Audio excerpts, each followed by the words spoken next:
Hey guys, tonight we're trading Wi-Fi signals for something older. Picture this, you're squinting at a well older than the concept of weekends. Sunrise bleeds gold across cracked stones, while your coffee addiction whimpers in defeat, that lone ibis screeching overhead. Yeah, she's judging your life choices. So, before you get comfortable, take a moment to like the video and subscribe. But only if you genuinely enjoy what I do here. Drop a comment with your location and local time. I'm morbidly curious who's watching from bathtubs versus bunkers. Now, dim the lights. Maybe turn on a fan for that soft background hum. Let's ease into tonight's journey together. Morning licks the well's mossy teeth, each droplet trembling on stone like liquid ADHD. Your sandals scritch against grit that's witnessed 17 Roman emperors take throne after stabby resignations. Ever notice how ancient mornings smell like wet laundry and regret? The well exhales, its cool breath frosting your forearm hairs into tiny protest signs. You lean over the abyss. Water winks back, a black pupil dilating in millennia-old boredom. Some claim Cleopatra once drank from similar depths, though let's be real, she probably had servants tested for poison first. A sparrow dive-bombs the rim. Its screech cracks the silence, a dissonant note in this earthy lullaby. Your left heel grinds something gritty. Could be sand. Could be someone's crumbled dreams. Market squares don't discriminate. Mist clings to your sleeves like stubborn toddlers. You catch your warped reflection in the water, proof that stone hasn't heard of flattering lighting. 3 women hauled water here daily during the Third Crusade. Their names, lost. Their blisters, eternal. Your pinky brushes a carving, sword marks from when board guards tallied their kill counts. Or grocery lists. Ancient chicken scratches are anyone's guess. The well's breath tastes of iron and whispered deals, merchants haggling over spices, while slaves adjusted their shackles. Sunlight crawls up your calves. Dawn's always clingier in historic spots, desperate to prove it's still relevant. That fuzzy warmth on your neck, not existential dread for once. Small victories. A vendor trundles past with wine amphoras, their earthy tang muscling through the mist. You count 11 cracks in the eastern stones, 12 if you include your life choices. The well's dark throat swallows both numbers without comment. Wind riffles the water below, distorting your face into a Picasso sketch. Ever wonder if reflections get tired of our nonsense? The ibis returns, this time side-eyeing your life's trajectory. It has a point. You press a palm to the stones. Coolness seeps through calluses, time's heartbeat slowed to geological speeds. Workers quarried this rock during Augustus' reign. Their sweat crystallized into salt patterns, still glittering at noon. Or maybe it's pigeon poop. History's glamorous like that. The mist thins. First prayers rise from a distant mosque, or is it a synagogue? Dawn blurs faiths into golden hums. Your stomach growls. 13 hours since that questionable kebab. The well offers no snacks, just damp philosophical vibes. That crumbling step near your right foot. Yeah, it's why 3 Frankish merchants face planted in 1247. Their spices still haunt the cracks. Cumin and shame never fully wash away. You straighten. Sunrise has graduated from romantic filter to harsh truth-teller. Shadows stretch their limbs, prepping for another day of market chaos. The well yawns, water swirling like lazy galaxies. Some say certain stones here emit faint whispers after midnight. Crackpot theories. Absolutely. But aren't we all a little unhinged before coffee? Your sleeve drips onto ancient graffiti, a phallus carved by some eternally horny legionnaire. Archaeologists found similar ones at Hadrian's Wall. Warriors will be warriors, I guess. The ibis abandons you for a juicier dumpster. Can't blame her. Even ancient birds have standards. One final thing, that moss under your nails. It's been growing here since Genghis Khan's grandma was in diapers. Let that marinate while you scroll TikTok later.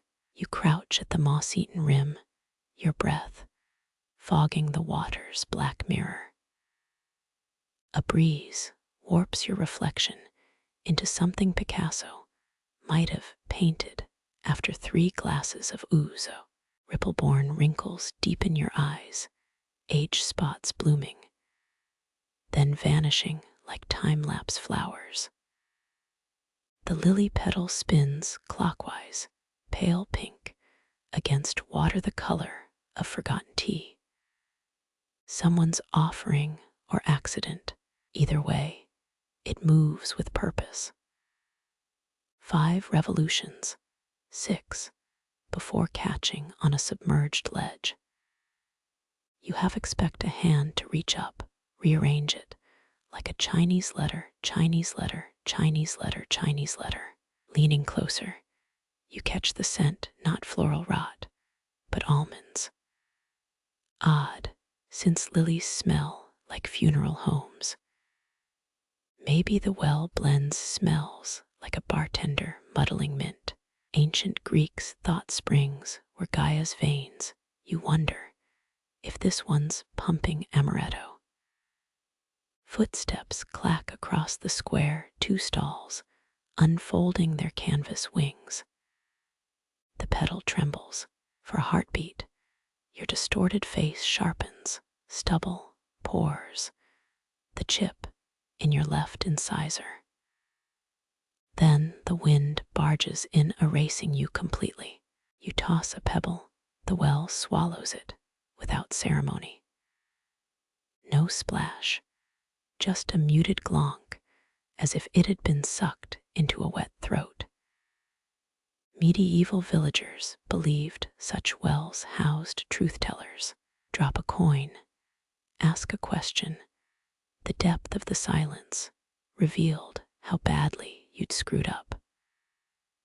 A bead of sweat rolls off your nose, shattering the surface into 100 fleeing selves. Each droplet holds a tiny you, panicking in aluminum foil armor. One drifts toward the lily, merging with its pink until both dissolve. Morning ritual, croaks a voice. The cobbler's arranging his tools, 3 paces back awls, jabbing air like miniature spears. You shrug. He taps his temple. My granddad swore this well's older than the market, maybe older than dirt. Said Romans drank here. His proof, found a coin with some dead emperor's schnoz. You peer down. The petals gone. Only darkness now, thick and velvety. Historians still argue whether these market wells were first hydration stations or shrines to moody nymphs. The cobbler snorts. Men of always mixed drinks and divinity. Why do you think wine's called spirits? A wagon rumbles by, water shivers in sympathy. For a flicker, the surface shows the sky, a flawless blue stolen from postcards. Then reality sloshes back. Two dragonflies duel above the abyss, helicopter parenting, taken literally. You dip your pinky. The cold bites like a gossip's whisper. Pull back before the temptation to dive arm-deep wins. Legends whisper of fools who touched the bottom, came up clutching rotted scrolls, or their own childhood teeth. The lily resurfaces downstream, flattened against the trough's edge. It clings there limpid, with an identity crisis. You wonder if plants get vertigo. Some monk in the 1200s claimed flowers floated upward here, defying gravity to reach the moon's pull. His journals mention 4 witnesses, all later indicted for heresy. Shadows shrink as the sun bullies its way higher. The water's grown a skin of light, dancing coins that disappear when you blink. Your reflections back, smudged and wary. You almost prefer the funhouse version. At least that you had better hair. A shopkeeper begins scrubbing pots, the metallic screech making the wells echo twitch. The sound warps as it falls, emerging seconds later as a deep, wobbling hum. You press your palm to the stones. Vibrations hum through your bones, subsonic lullaby from the earth itself. Careful, mutters the cobbler without looking up. That's not water you're hearing. It's the market's gossip from last Tuesday. His needle flashes, punching leather with surgical spite. Every word ever spoken here sinks eventually. Replays when the wind's right. You almost laugh. Then the well gurgles, a wet chuckle that raises goosebumps. Coincidence, surely, but when you walk away, the lily petal follows, riding a sudden current to brush against your boot. It leaves a damp crescent on the leather, temporary tattoo of the well's dry wit. The lily's damp kiss still clings to your boot when iron-rimmed wheels announce the day's first vendor. His cart groans over uneven stones, a symphony of creaks harmonizing with the well's distant drip. Leaning into the shafts, he parks beside the trough, his face flushed like day-old rose petals. You catch the scent before seeing his wares, warm yeast and caramelized crusts, unraveling the last threads of dawn's chill. He flings back the canvas with a showman's flair. Golden loaves stare up round as Byzantine coins, and just as coveted, baked under oak embers, he announces to no one. Same as Caesar's legions munched mid-conquest. Historians still argue whether Roman soldiers actually preferred bread over portable stews. But you're not about to fact-check a man wielding a paddle the size of Gladius. The well exhales a mist that tangles with rising bread fumes. For a breath, the air tastes like an ancient tavern smoke and wheat and ambition. A 6-horse hitch stomps in your mind. Imagined legionnaires grip flatbread rations while complaining about Britannia's rainy conquest. The vendor hums as he arranges buns, a melody, all minor thirds and unraveling braids. Recognize that tune. The cobbler materializes at your elbow, his awl dangling like a conductor's baton. Third, Crusade earworm. Minstrels tortured crowds with it for decades. Worse than loot cover bands at a Renaissance fair. He stabs leather with unnecessary vigor. Bet that baker's granddad kneaded dough to the same wine. You watch steam curl off a loaf shaped like a sleeping hedgehog. Medieval bakers often encoded messages in bread shapes during sieges. This one probably just means I ran out of normal pans. The vendor winks, extending a sample on his paddle. The crust cracks under your thumb, releasing a sigh of heat older than the pyramids. First bite rewrites your morning. Crisp exterior yields to cloud-soft innards, a texture unattainable by modern ovens. Food purists claim Roman bread contained twice the grit for digestive aid. You suddenly understand why Vesuvius victims were found clutching their teeth. Across the square, the well's bucket sways, empty still. The baker pauses mid-hum to frown at the dark water. Sour note, he mutters, adjusting a loaf's position. This well's pitch shifted since Tuesday. A stray crumb tumbles from your fingers, plunging into the depths without a splash. The vendor freezes. You'll spoil its appetite, he hisses. Market lore claims wells bibble louder when hungry, but this one just glares up, silent as a jilted spouse. He recovers with a storyteller's grin.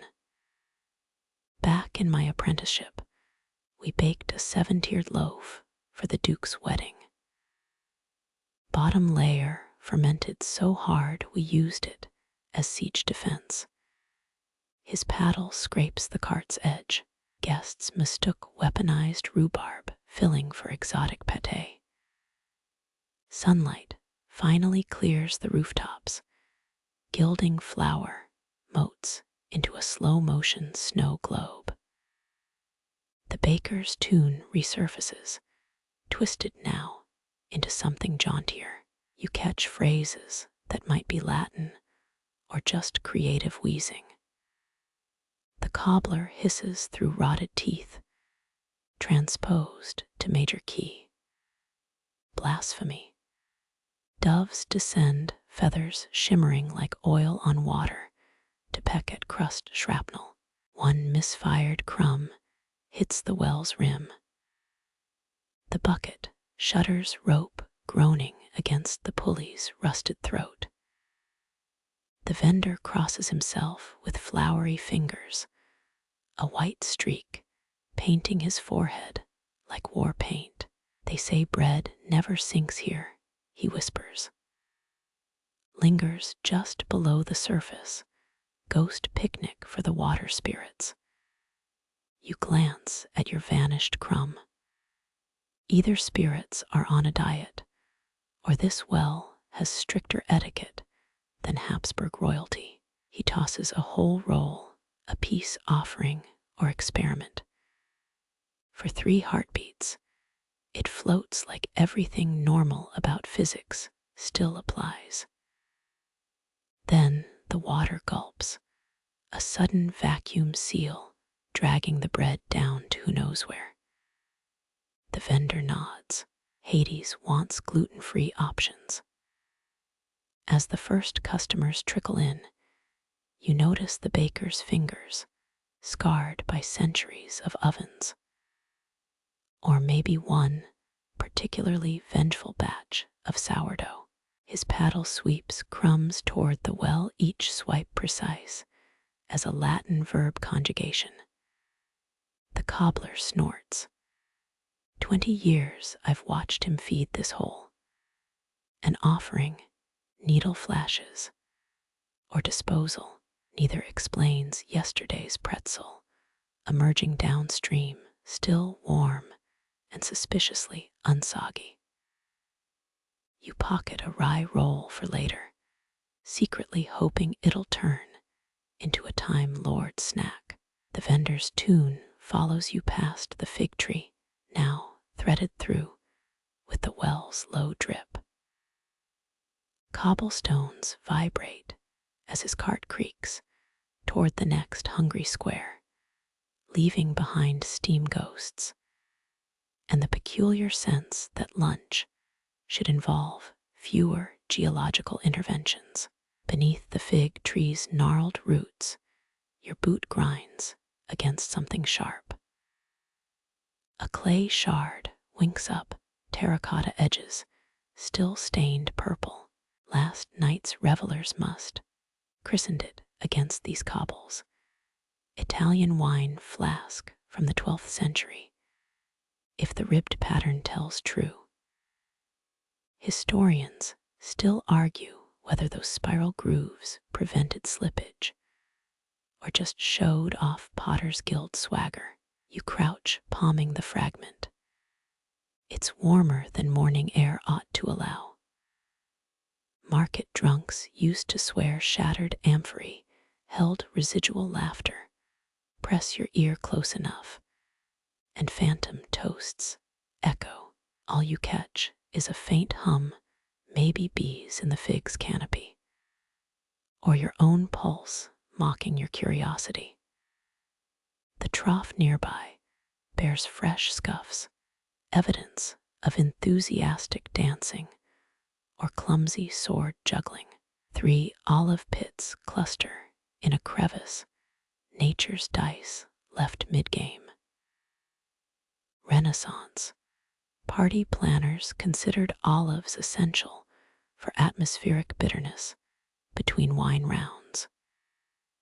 You pocket one just in case today needs more poor decisions. Moonlight's ghost clings to the fig leaves, stretching shadow fingers toward the well. Last night's merriment carved grooves here. Heel marks, a snapped hairpin, charcoal scribbles that might be Norse runes or a drunk's failed math. Someone sketched a lopsided lion, its mane rendered in hiccup strokes. A breeze riffles through the branches, your neck prickles. Not whined. Laughter. Faint as spider silk against skin, but unmistakable. Renaissance physicians blamed such echoes on wine vapors lingering in the tympanic membrane. Modern drunks call it regret. You step toward the well, crushed mint releases its midnight confession. The scent drags you back 8 hours, torches guttering, lute strings snapping. A merchant's daughter teaching soldiers Sardinian folk curses. Their voices now cling to the fig's bark, whispers trapped in sap. The clay shard warms your palm, chemical reaction or residue from some long-dead vintner's rage. Amphora experts whisper about potters adding ground ruby to wealthy clients' orders, kept wine passionate. Allegedly, your shard's gleam suggests cheap garnet or peasant desperation. Midnight's debris circles you like a museum exhibit. That scorch mark, probably where the fire eater's act overachieved. The smudged charcoal line, a philosopher's attempt to diagram the human soul's hypotenuse.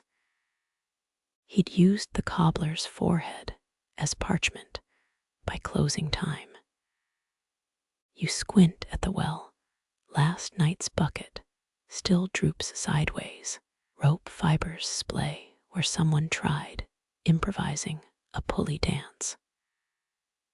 Hellenic parties featured acrobats spinning from wine-soaked cords, one stiff breeze from becoming festival confetti. Tonight's version likely involved more shrieking and fewer laurel wreaths. A glint catches your eye, half a copper coin wedged between stones.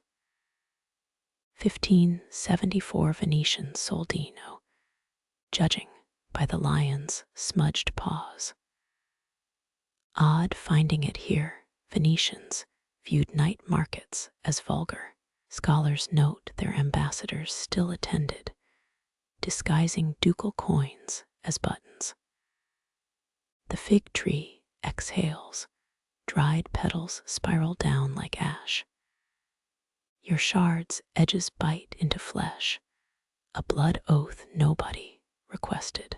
In the silence, a muffled clink rises from the well, not the water's usual slurp, more like glass rolling across stone, last night's champagne flute finally hitting bottom. You lean over the rim, your reflection wavers, smudged by time and questionable life choices.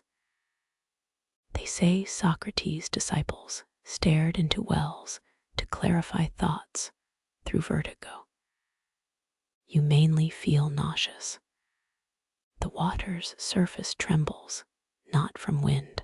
Ripples radiate from a single point, deep below.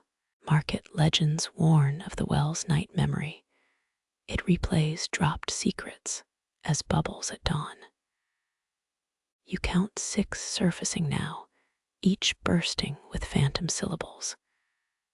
Could be more wine, or Martha, forgive me, or just microorganism flatulence. A splintered lute string snakes around your ankle, Eurydice's puppet move. 18th century musicians buried broken strings in crossroads to muffle critics' voices. This one just wants company. You shake it loose. It coils into the shadows, hissing like a deflated adder. Sunlight bleeds across the square, erasing night stains. The fig tree's laughter fades to a woodpecker's Morse code. Somewhere beneath your feet, a wine droplet completes its 12-hour odyssey down through limestone, joining aquifers where Roman orgies still flavor the water. Your thumbnail flicks the olive pit. It arcs over the well's maw. For a breath, it balances on the edge, a planet orbiting stone and indecision. Then gravity wins. No splash, just a dry click, followed by a sound like a cork popping in reverse. The well belches. Out flies your olive pit, now suspiciously glazed. Catch it. Bad idea. It smashes at your feet, splitting open to reveal a hollow core. Inside nestles a papyrus scrap, ink blurry but legible. Chi alpha iota rho epsilon tau epsilon. Last night's philosophy major did warn you about Athenian prankster ghosts.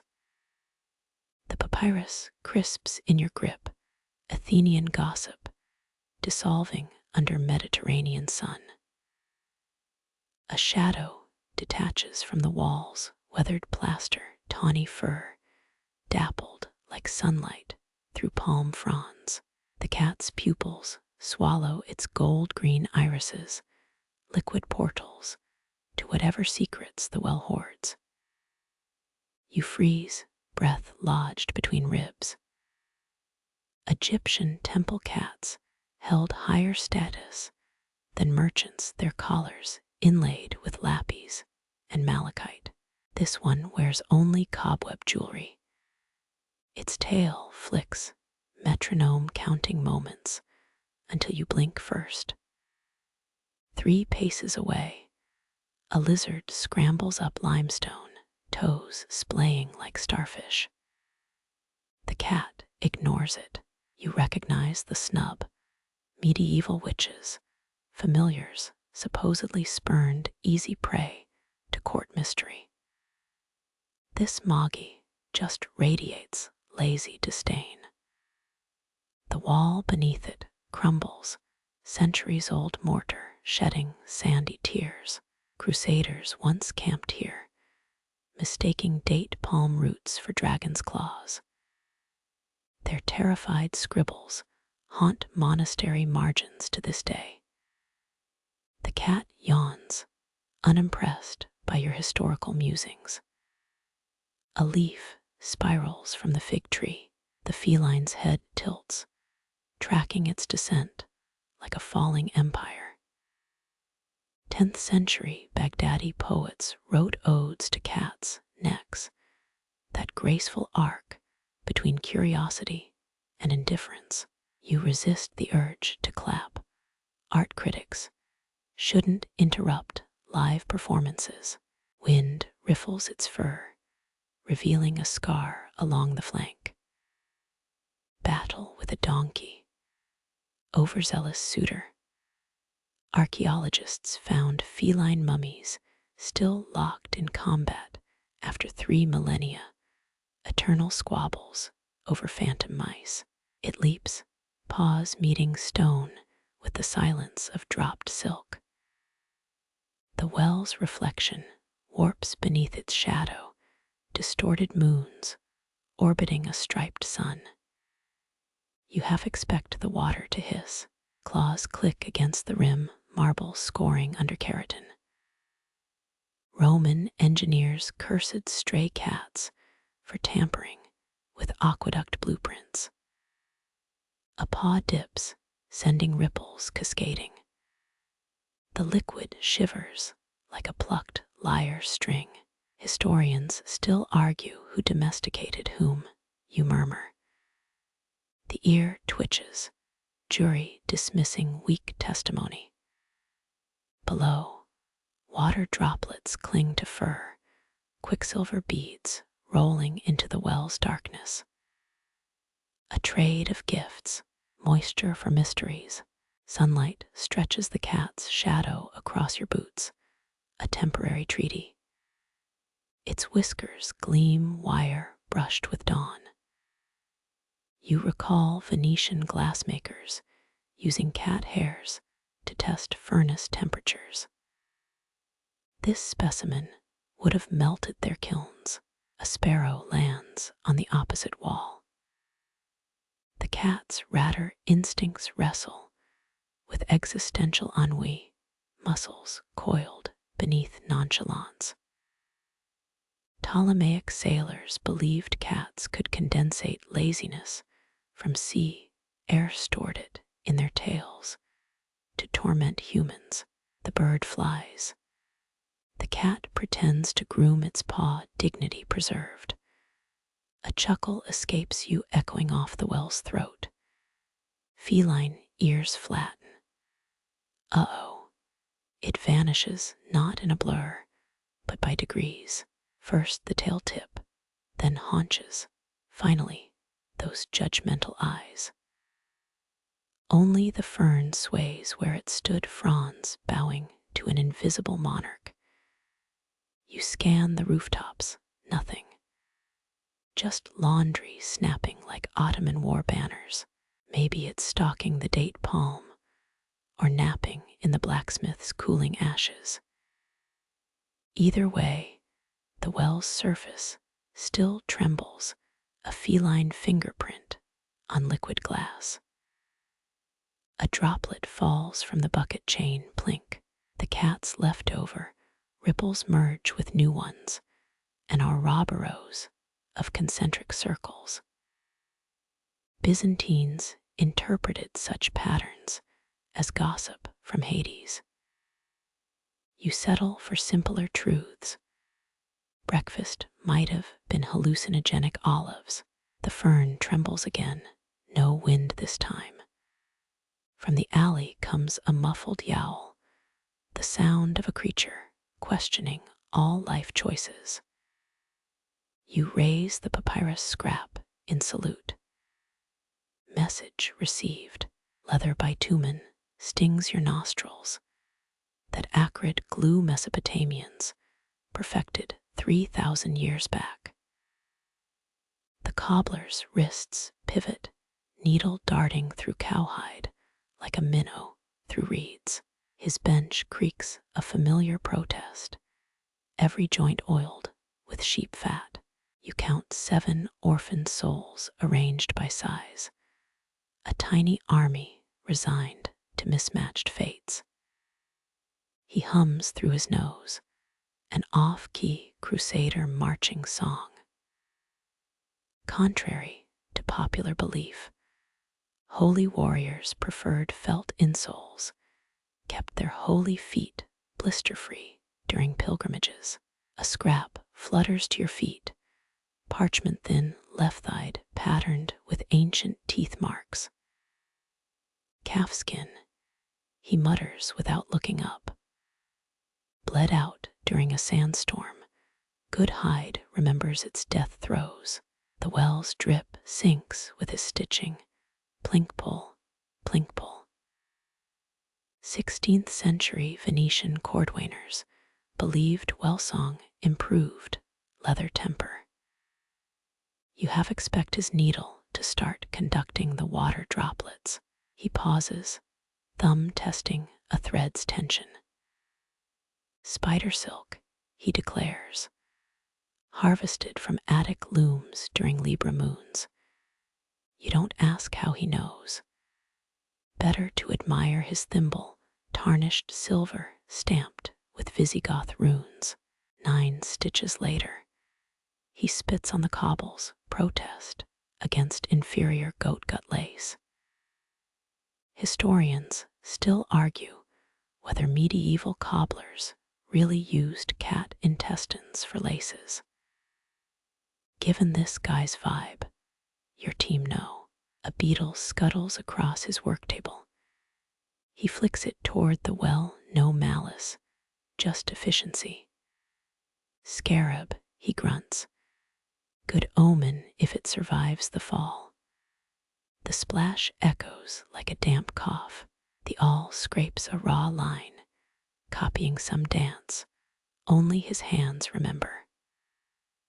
Ottoman shoemakers once stitched messages into sultan slippers, poems in Morse code punctures.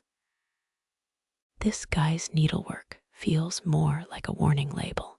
Suddenly, he sniffs the air, left nostril twitching. You smell it too, burnt rosemary. The spice vendor must be charring her protection herbs again. His shoulders relax. Old superstitions die harder than his stitching. He tosses a finished boot aside. It lands like a drunk rooster. Hessian dragoons offside. 1815, he mutters. Quirky thing. Waterloo soldiers traded right boots as morbid souvenirs. Left stayed, buried with the dead. Sunlight glints off his shears for a heartbeat. Their Excalibur in reverse. You imagine him trimming Arthur's calluses. The fantasy fades when he starts chewing a tobacco plug, face crumpling like bad origami. The well gurgles, a bass note to his tenor clatter. 18th century Parisian cobblers apparently threw coins down wells to cool their dead fever. You pocket your loose change, just in case. Wind tugs at his leather apron, stained with generations of sweat and scandal.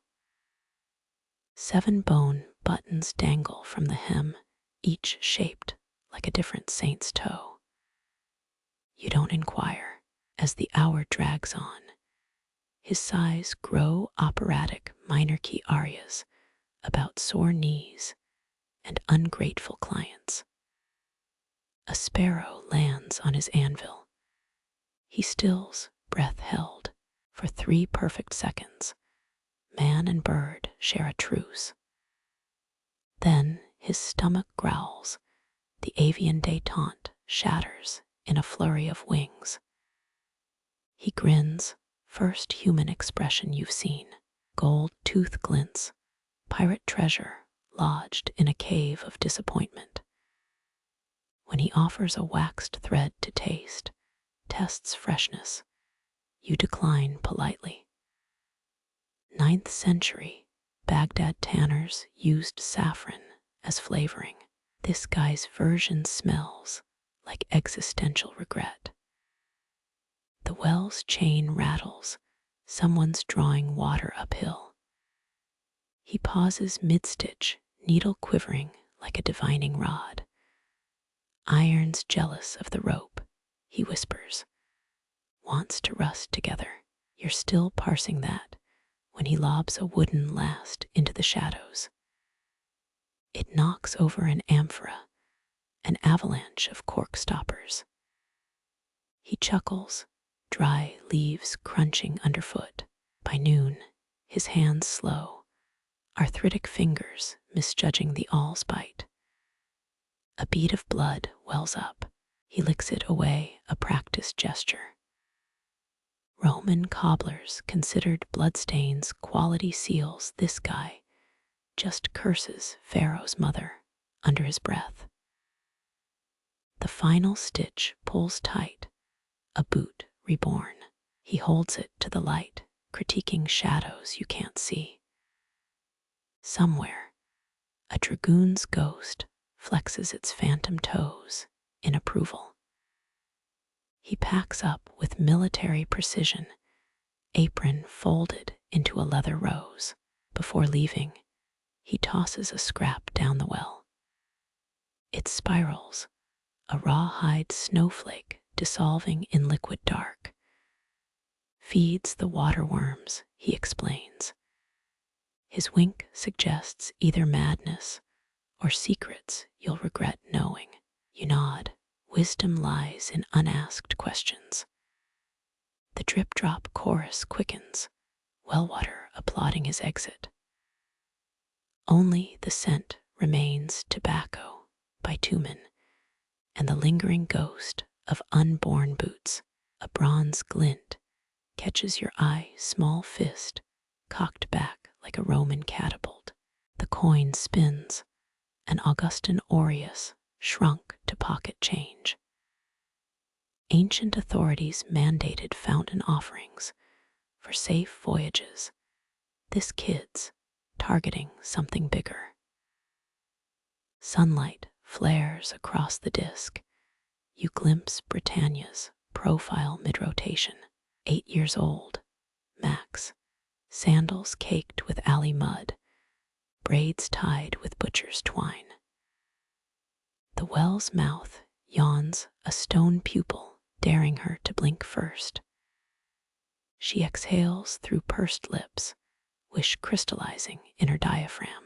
Medieval well-wishers believed bronze carried truths, silver lies, gold unspoken sins. This coin's alloy smells of sour cherry pits and last week's allowance. Release. The metal arcs upward for half a heartbeat. It catches the sun, miniature supernova, against indigo shadows. No childhood piggy bank ever birthed such gravitas. Your half-surprised trumpets don't blare. Impact should follow, that satisfying kerplunk of defiance against depth. Instead, nothing. The well inhales her offering like a monk swallowing hiccups. 7 paces left. You'd still hear a pebble surrender. She leans over the rim, braids dangling toward blackness. Where's the splash? Voice bouncing off moss-slick walls, echoes shrinking with each descent. 19th century Parisian engineers found 3,412 coins in one fountain drain. This well hoards its loot better. A woman calls from the spice stall, syllables sharp as mint leaves. The girl hesitates, pinky tracing a crack in the coping. Historians still argue whether Romans tossed coins heads up for luck or tails up for revenge. She's clearly team chaos. second missile readied tarnished copper this time. Her throw lacks ceremony, wrist flicking like a diplomat dismissing peasants. Same result, soundless consumption. The well's water table drinks aspirations on the rocks. You gotta spit first, comes a graveled voice. The butcher materializes, apron streaked with lamb's blood. Spook the water demons into coughing up last week's wishes. He demonstrates, a hawk's loogie spiraling into the void. She wrinkles her nose, too savvy for folk remedies. Smart kid.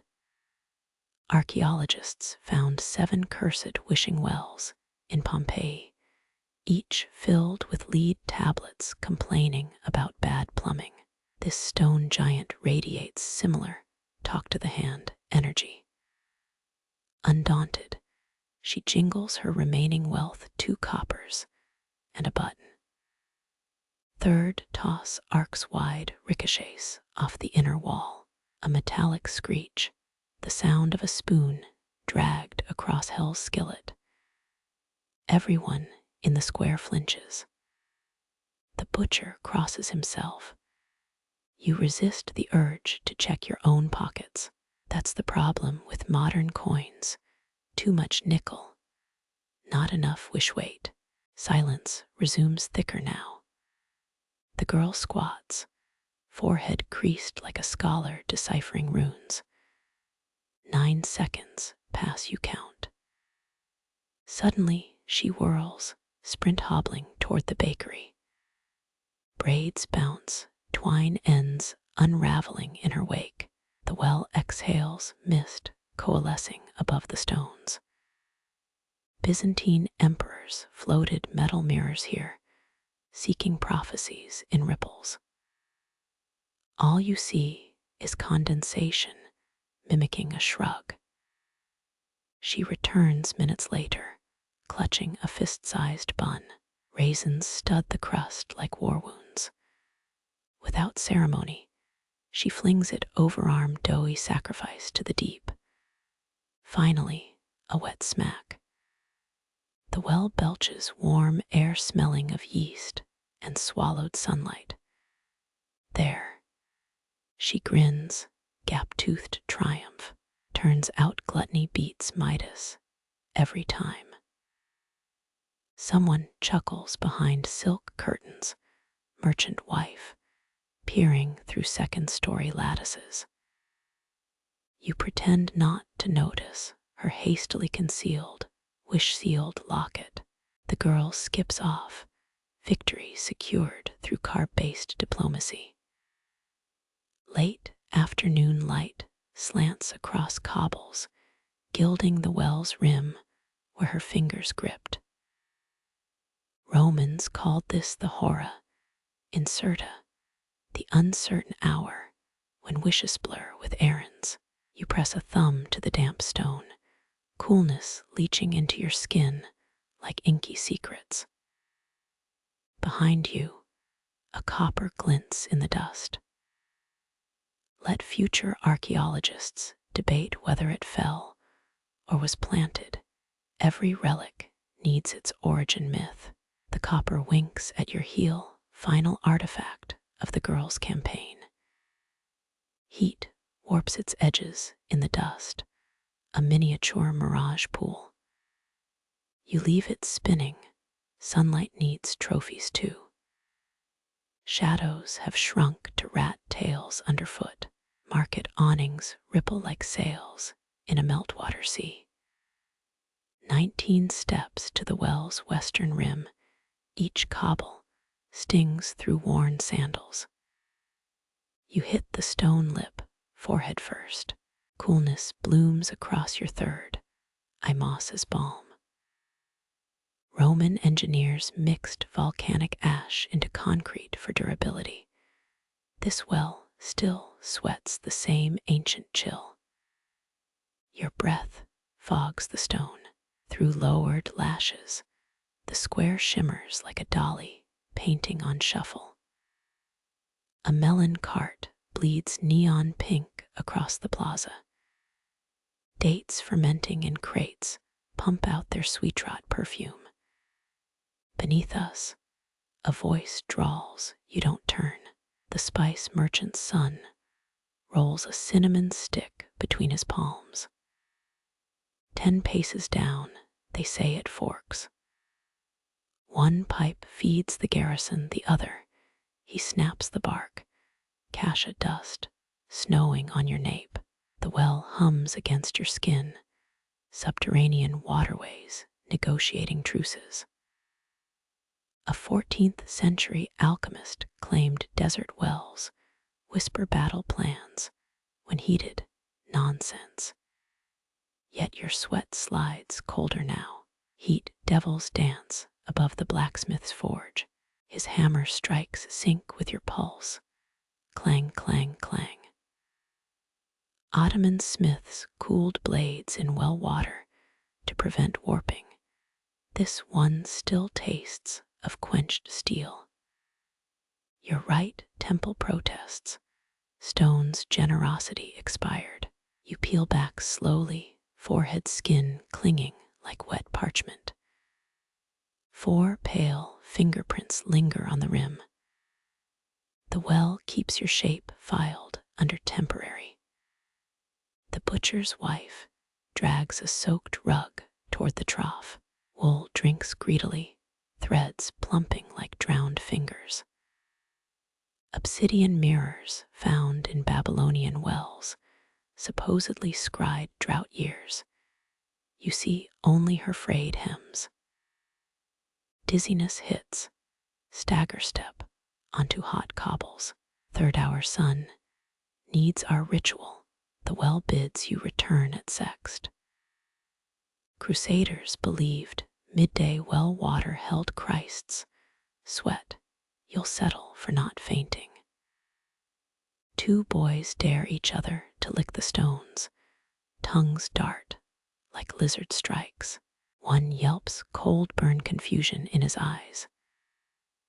9th century Persian physicians prescribed well licking for madness. Results remain mixed.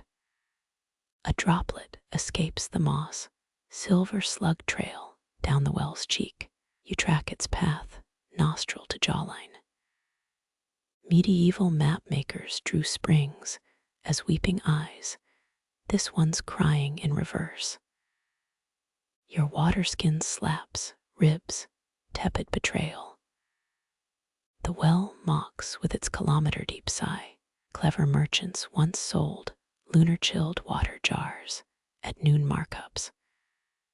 Same hustle, different millennium. Shade slinks eastward, thermal exile ends. You press palms flat against the stone, carve seconds into your joints. Historians still argue whether wells anchored markets for practical reasons, or because thirsty ghosts demanded company. The answer's in the vibration. 10,000 handprints humming through silica veins. Your contribution fades before the next sucker touches down. Echoes rise, wood creak, slosh, fraying rope. Someone's drawing water for the dyer's vats. You step back, let the well resume its real work. She materializes like a shadow puppeteer's mistake. One moment air, next moment all elbows and willow baskets. Her fingers worry a jasmine sprig, too battered for selling, too fragrant to discard. You count 12 heartbeats before she acts, tucking it behind a lichen-stained stone near the well's base. The movement's practiced, possibly her 3rd offering today. Spring water swirls in your mouth, metallic aftertaste of forgotten pipes. Habsburg royals perfumed their fountains with jasmine oil to mask palace intrigues. This bloom does similar work. Its sweetness clogs the well's damp musk, floral imperialism, conquering mineral truths. For the nymph, she mutters to her own collarbone. Not an apology, too much vinegar in the tone. Her stained sash betrays yesterday's marigold sails. Medieval herbals claimed jasmine cured hysterical suffocation. You're gasping, just standing here. The flower seller retreats, baskets swaying like unbalanced scales. 3 paces out, scent ambushes you. Not the flower itself, but its ghost, a honeyed draught insinuating itself into your sinuses. 4th century Alexandrian perfumers called this scent binding, trapping aromas in wool fibers via quicksilver baths, your shirt collars doing it gratis. You crouch to inspect her hidey hole, 9 previous offerings shriveled in the moss. Poppies, myrtle, something that might have been a carnation. Historians still argue whether well offerings placated spirits or just funded the rat population. The tooth marks suggest both. A bee strafes the jasmine fuzzy aggressor, trembling with misplaced purpose. Its buzz syncs with the far-off chisel strikes from the stonemason's quarter. You recall Venetian glassmakers kept apiaries near wells, claimed purified water bred better pollinators. Failed to mention the stings. Naturally, heat melts the square into a fever dream. The flower seller's now a smudge of indigo at the spice stalls. Her offering wilts by the minute, petals curling like salted leeches. Maybe that's the point. Autumn and morning rituals used withered flowers to signify transient grief. Or she's just bad at botany. Your shadow leans over the well's maw, a black tongue tasting darkness. The jasmine's perfume turns cloying. Church incense meets candied decay. Persian fire temples grew nose-killing gardens to mask eternal flames. Same principle, smaller budget. A coin winks up from the moss. Someone's misplaced obol for Karen. You pocket it. The flower seller's secret now has an accidental patron. 3 merchants pass. Their hems stir the scent into a final assault. Almonds, no. Amber, no. Childhood soap, suddenly remembered. Then nothing. The well exhales its damp verdict. Twin girls skip past, crushing dropped petals into the cobbles. Their braids drip with meadow saffron cheap, cheerful, flammable. Renaissance dyers used saffron to fake royal purple. The ruse lasted 3 laundries. You press a thumb to the jasmine stone. Coolness seeps through. The well redistributes its stolen chill. That alchemist was half right. Water remembers, even if you don't. The flower seller's laugh cracks across the square sharp, unexpected. A customer hands her coins. She folds them into her sash, already reaching for fresher blossoms. Her eyes never flicker toward the well. Dust, devil's spiral where her scent lingered. You walk through them, no trace left. The well keeps its confessions airtight. Iron keys announce him before his shadow does a jangling chorus strapped to his hip. 17, maybe 18 each one, a different discordant pitch.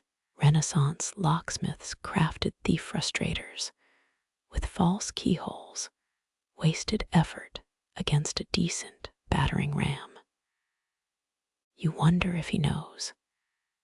His boots scuff the well's rim as he passes, stone meeting leather in a grudging truce. The keys erupt again, a metallic seizure that startles pigeons into flight.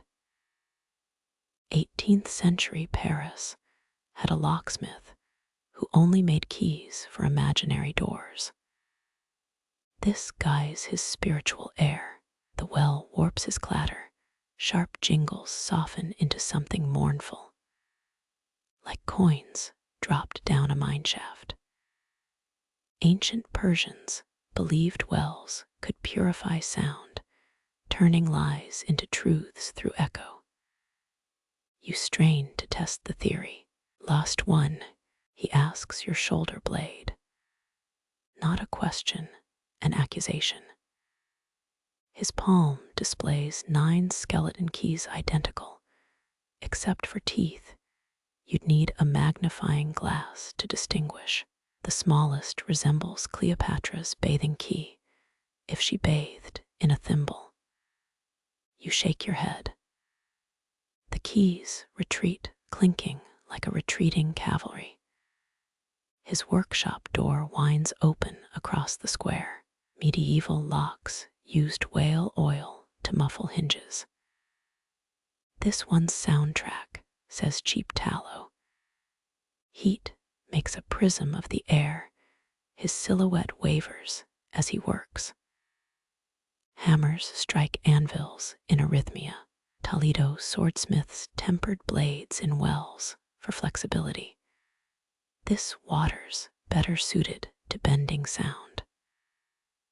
A dissonant chord escapes his doorway. The well regurgitates it, notes rearranged into a lullaby your wet nurse hummed, or maybe that's heat stroke talking. 17th century wind chimes in Kyoto used well-water tuned glass. This is the discount version. 3 apprentices jog past, tools clanking in a wicker basket. The locksmith barks a command lost to the square's acoustics. Roman guilds find smiths for teaching left-handed techniques. His apprentices' reddened ears suggest similar rules. You trace a finger over the well's coolest stone. Condensation writes its own alphabet on your skin. Someone's carved crude keyhole shape, here weather-worn edges, rejecting modern wards. The famous lock Leven blacksmith keys fit any lock if you believe drunk Scotsmen.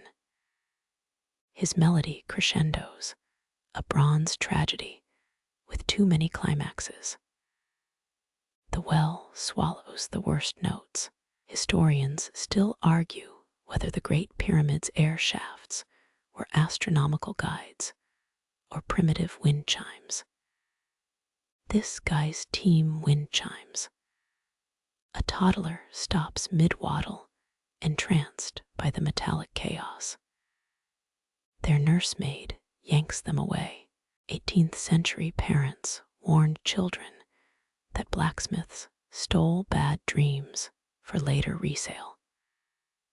Judging by her haste, the legend persists.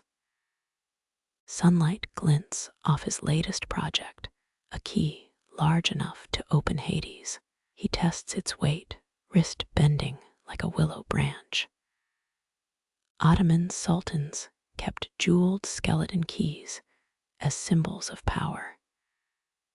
This one shouts compensation in 6 languages. The forge falls silent.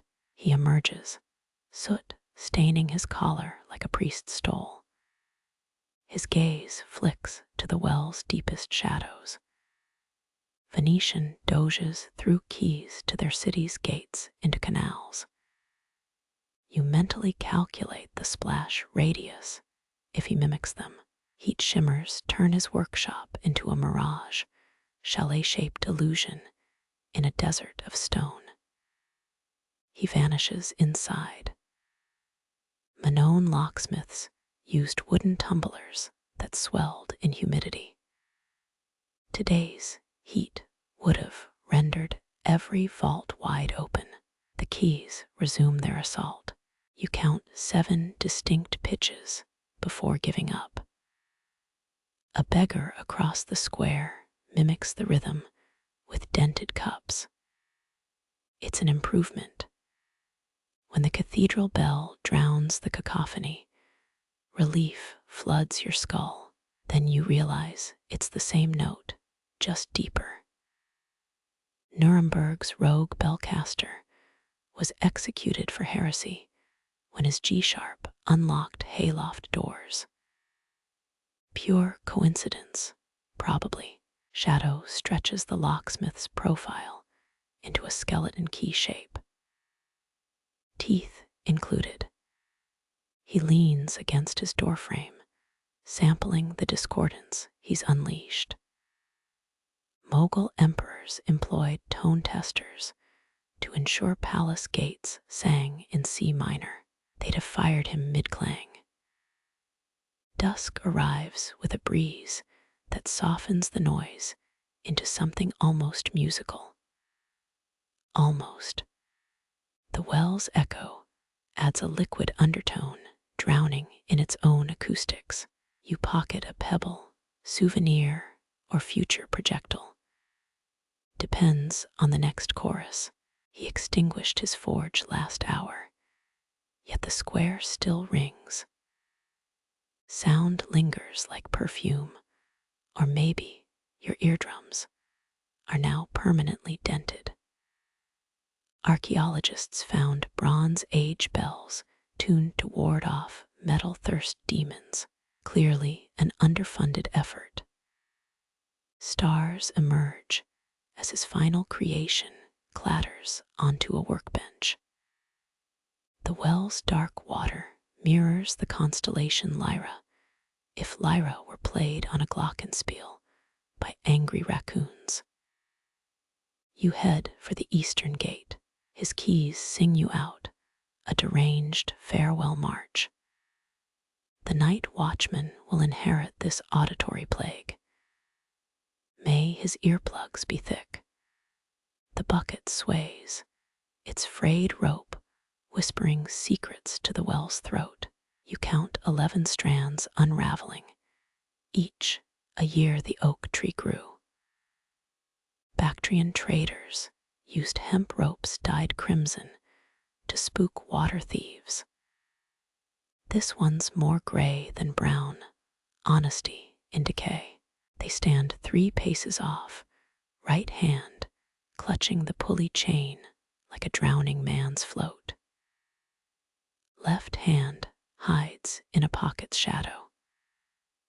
Early Byzantine pilgrims dropped sanctified tokens into holy wells, tiny lead scrolls weighted with regrets.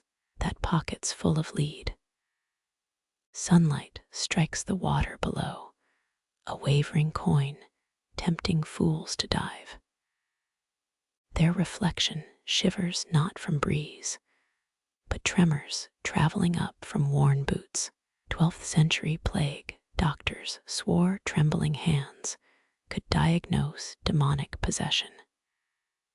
If true, this soul's hosting a symposium.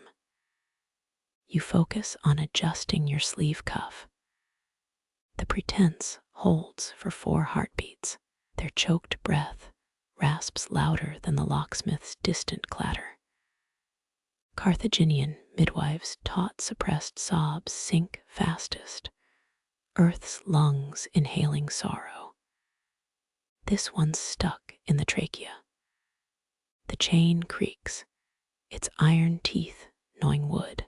Their grip shifts, palm imprint left in rust. Someone patched this pulley with roof tiles from the old bathhouse fire. You recognize the glaze pattern, same shards the cat knocks off walls at moonrise. When the tear falls, it hits a spiderweb stretched across the bucket's underbelly. The silk holds a trembling prism catching the market's noise. Roman widows collected dew from well webs to brew morning tea. You could fill a samovar. They clear their throat, a sound like gravel down a drain. Fine weather. A statement so false it should curdle the water below. Mongol messengers used coded small talk to signal enemy proximity. If this means the horde's coming, you're underdressed. You nod at a passing cloud, vague enough to convey nothing. Their shoulders relax half an inch. 5 sparrows land on the well rim, avian jurors awaiting testimony. A failed alchemist once marketed sparrow verdicts as divorce evidence. Court records show mixed results. The chain jerks. They've tested the weight. 17th century, well witches weighed souls against bucket chains. Heavy ones got recycled into frog spawn. This one tips toward tragedian. Wind delivers the flower seller's last jasmine, now wilted, to tangle in their hair. They don't brush it off. Medieval dream catchers used well-slimed petals to filter nightmares. This bloom's better suited for pesto. When they finally speak, the words sink faster than the spider's tear. Do they ever dredge it? Voice cracking on dredge, 3 syllables too honest. Venetian well cleaners wore ceremonial blindfolds to avoid memory contamination. You suddenly understand why. Every 40 years, your lie matches the town charter's fantasy clause. The last dredging found a Roman standard, eagle head fused to a Zanzibari dagger. Historians still argue whether it proof of trade routes or a very ambitious pigeon. Their laugh surprises both of you sharp, like a wineglass splitting. The sparrows flee. French queens reportedly chucked rivals' jewels into palace wells, aquatic safes for spite. That laughs the sound a diamond makes hitting water. The bucket reaches the surface, sloshing liquid dark enough to blind poets. They hesitate, pinky hovering above the water's skin. Thutmose, III's engineers, invented a well-purging spoon for Pharaoh's sacred sips. This moment needs something grander, maybe a ladle forged from regret. They drink without touching lips to the surface, sipping air inches above. You mimic studying the pulleys, rust patterns. Moorish water laws forbade direct mouth contact with public wells. Some still follow the old ways, even in thirst. When the bucket drops, it falls faster than gravity demands. The splash licks their boots. They step back as if burned. Medieval plague texts describe water shyness as a symptom. The diagnosis floats there, unclaimed. Jasmine drifts between you, a scent barrier against conversation. Their hands steady as they retreat, cured by unseen alchemy. Aqueduct engineers secretly added valerian root to Rome's water supply. You wonder if municipal pipes still medicate the populace. The sparrows return, pecking at the chain's rust flakes. Their wing beats fade into market clamor. You wait until the stranger's shadow dissolves into the spice stalls. Only then do you check the web. Its captured tear, now just damp thread. The spider's silk hangs slack now, its captured tear dissolved into the morning's humidity. You flex your hand, palms still creased from gripping the bucket chain. Ottoman well diggers carved finger grooves into their ropes to track depth.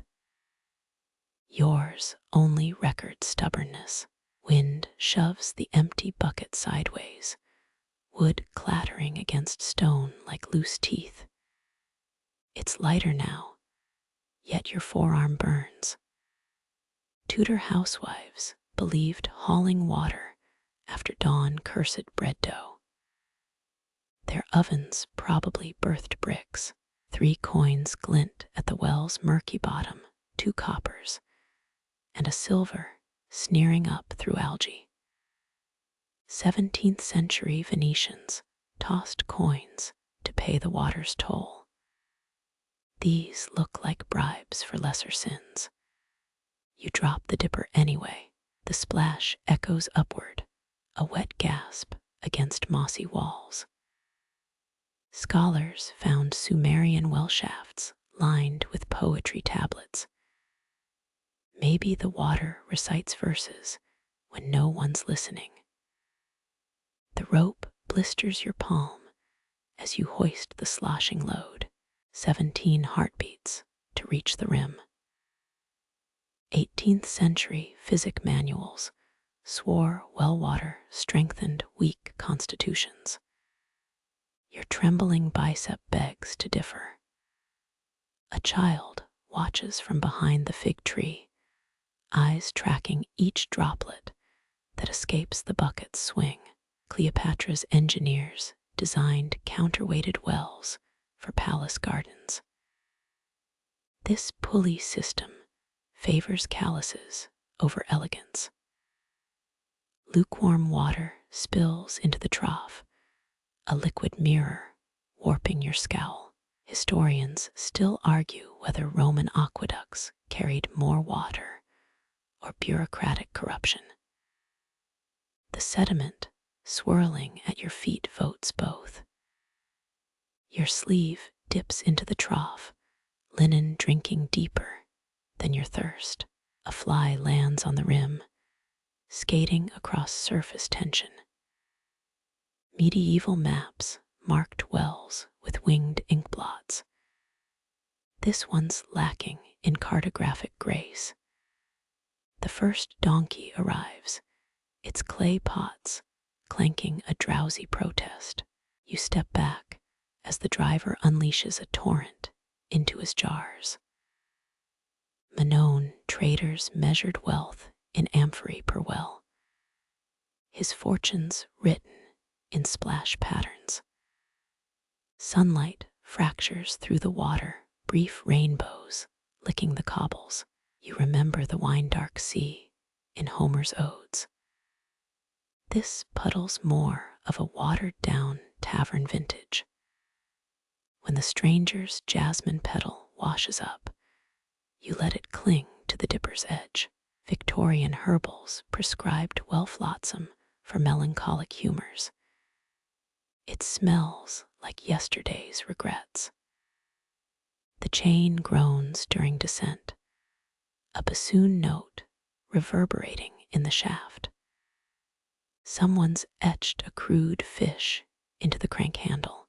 Early Christians used ichthys symbols to mark safe drinking holes.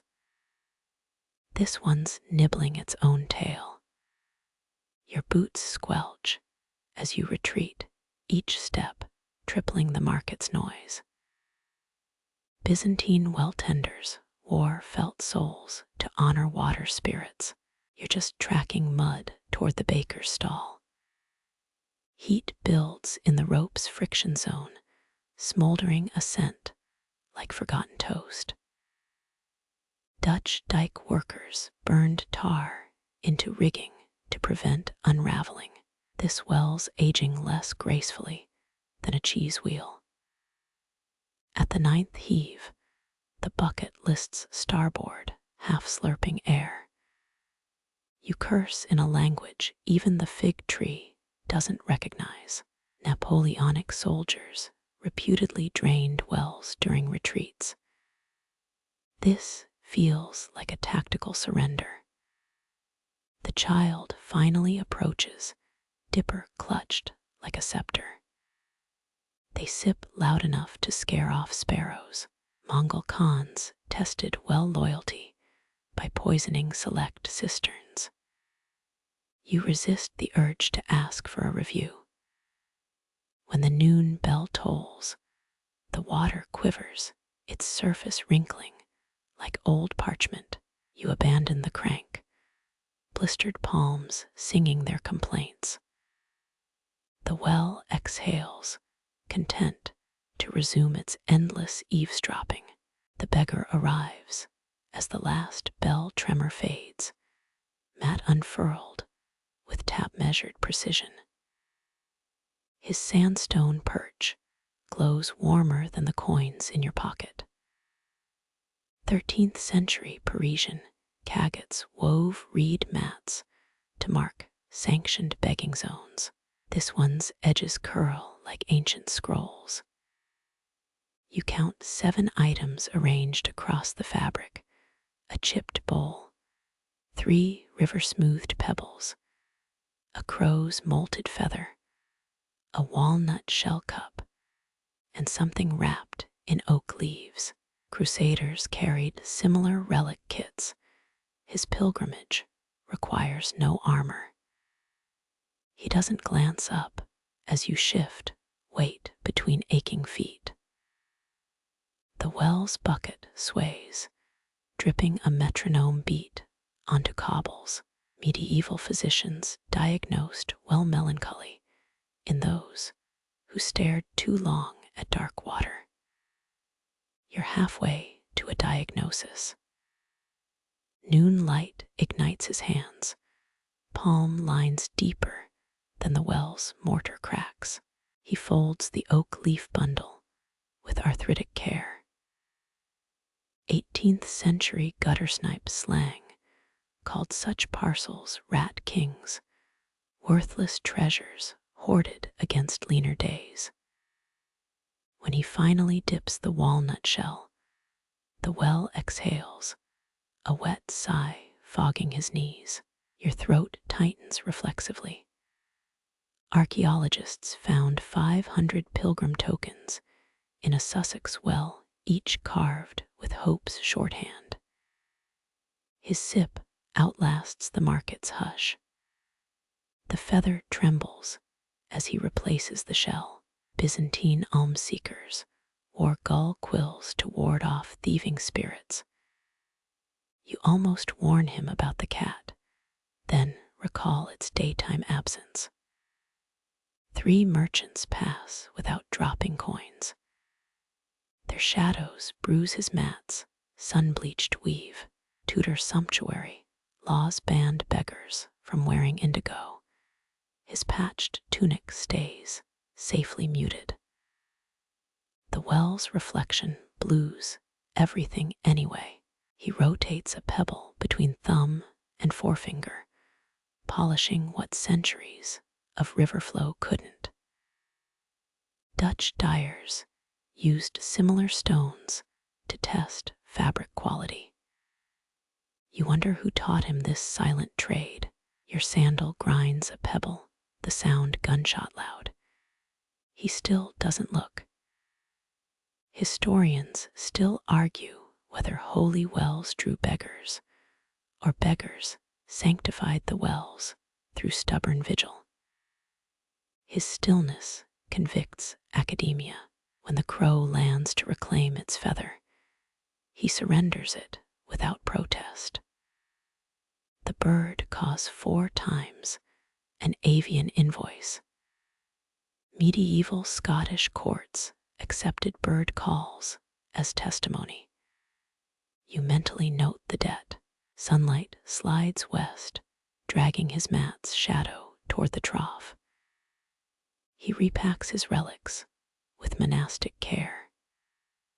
Someone's scratched a spiraled labyrinth into one pebble Cretan pattern meets child's doodle. You resist the urge to pocket it. The first vendor shouts about discounted apricots.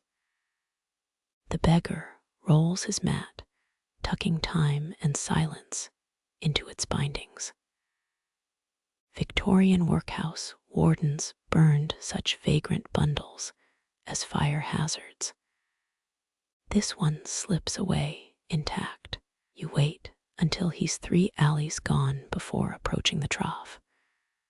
The water tastes different now, flintier, as if strained through his resolve.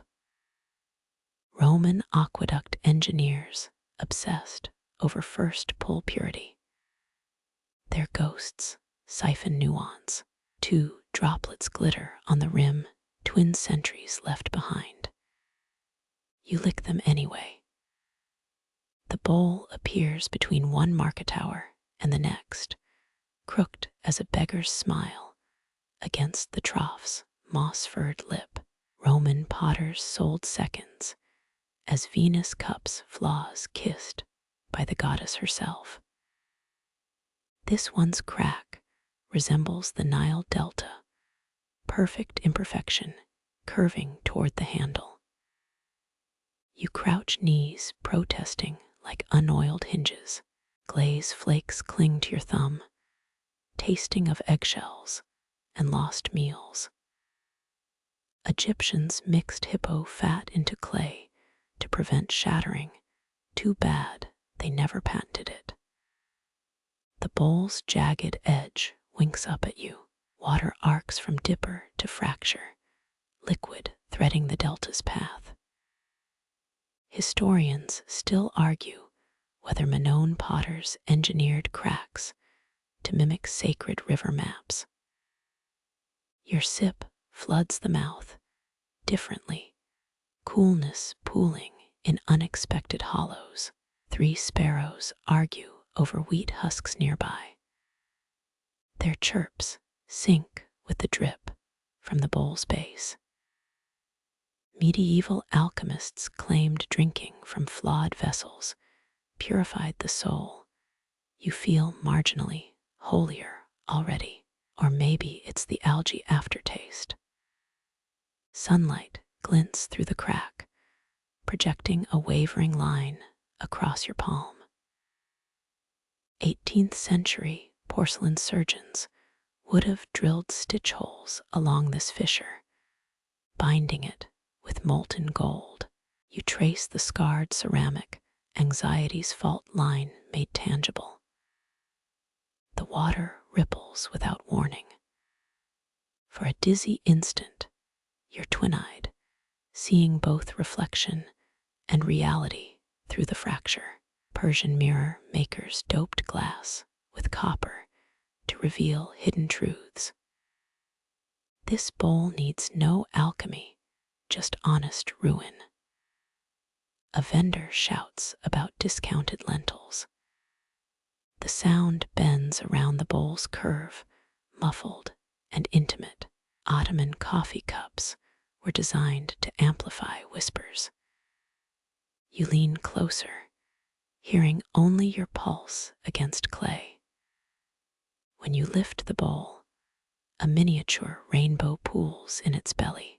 Tudor tear catchers had similar prism effects, mourners saving grief for later analysis. Your fingers tighten. Nobody needs this much metaphorical weight before noon. The crack widens under pressure, a hairline betrayal. You set it down too fast. Water sloshes over the Nile's banks, darkening the trough's edge. 17th century Delft repair guides advised using cheese glue for emergency fixes. You lack both cheese and resolve. 3 sips later, the flavor shifts, iron afternotes blooming like blood in milk. Local wells draw from aquifers laced with volcanic rock. Geologists call it terroir, you call it regret served in a broken dish. A child's shadow falls across the trough. They scrutinize the bowl with professional disdain. Papa throws those in the crusher, they announce. Roman concrete recycled pottery shards as aggregate eternity built from yesterday's failures. You take another defiant gulp. Sweetness shock, like rainwater after a month of dust. Maybe the crack aerates the liquid. Maybe madness sets in. Babylonian physicians prescribed sun-broken water for melancholy. The dosage fits. Waves distort your fingerprint through the clay's thinning wall. Forensic potters can date vessels by analyzing thumbprints. Yours will fossilize here, an anonymous complaint pressed against time. The sparrows descend, two pecking at the bowl's rim, one bathing in the spill. Venetian glassmakers kept songbirds to mimic liquid notes in their goblets. These feathered critics care only for crumbs. When you finally walk away, the bowl remains, crescent shadow stretching toward market chaos. Someone will smash it by dusk. Someone always does. But for now, it holds the exact amount of light a broken thing can bear. Wind slithers through the market, cinnamon thief nicking cardamom from spice mounds. You admire its hustle until a turquoise blur rips skyward. Ottoman silk merchants swore gusts carried Mohammed's breath, though that never saved their scarves from becoming kite fodder. The airborne linen slaps the well's rim, silk threads snagging on mineral teeth. 15th century dyers used iron-rich well water to fix indigo. This scarf's blue deepens where stone meets fabric, like mold on forgotten fruit. You reach wind yanks the cloth upward in mock invitation. Tudor laundry maids hid love notes in billowing sheets. No secrets here, just chance and physics flirting poorly. The scarf folds itself into a makeshift pennant, soggy with well mist. 3 boys pause their dice game to gawk. Bet it's haunted. The smallest hisses. Phoenician sailors hung shredded sails on holy stones to appease wind gods. You half expect the scarf to start demanding sacrifices. Damp linen slaps your wrist, a clammy handshake. Venice's 1610 textile laws banned blue dyes after sunset, fearing moonlit vats bred witchcraft. This hue glows unnervingly in the noon glare. You wipe your palm on your tunic. The merchant arrives, puffing curses thicker than his fig stall smoke. 3rd one this week. Silk root caravans employed anti-wind stitches for headscarves. Clearly, his tailor Skimpetta. He yanks the fabric. It tears with a sound like peeling sunburn. Half remains knotted to the ragged edge-licking stone. Historians still argue whether ancient wind deities preferred wool or linen. You back away as man and element tug of war. A gust redeploys the scarf fragment, now a bandage over the well's mouth. Moorish surgeons used similar strips to cover plague boils. The merchant retreats, muttering about cursed cloth. You alone witness the transformation.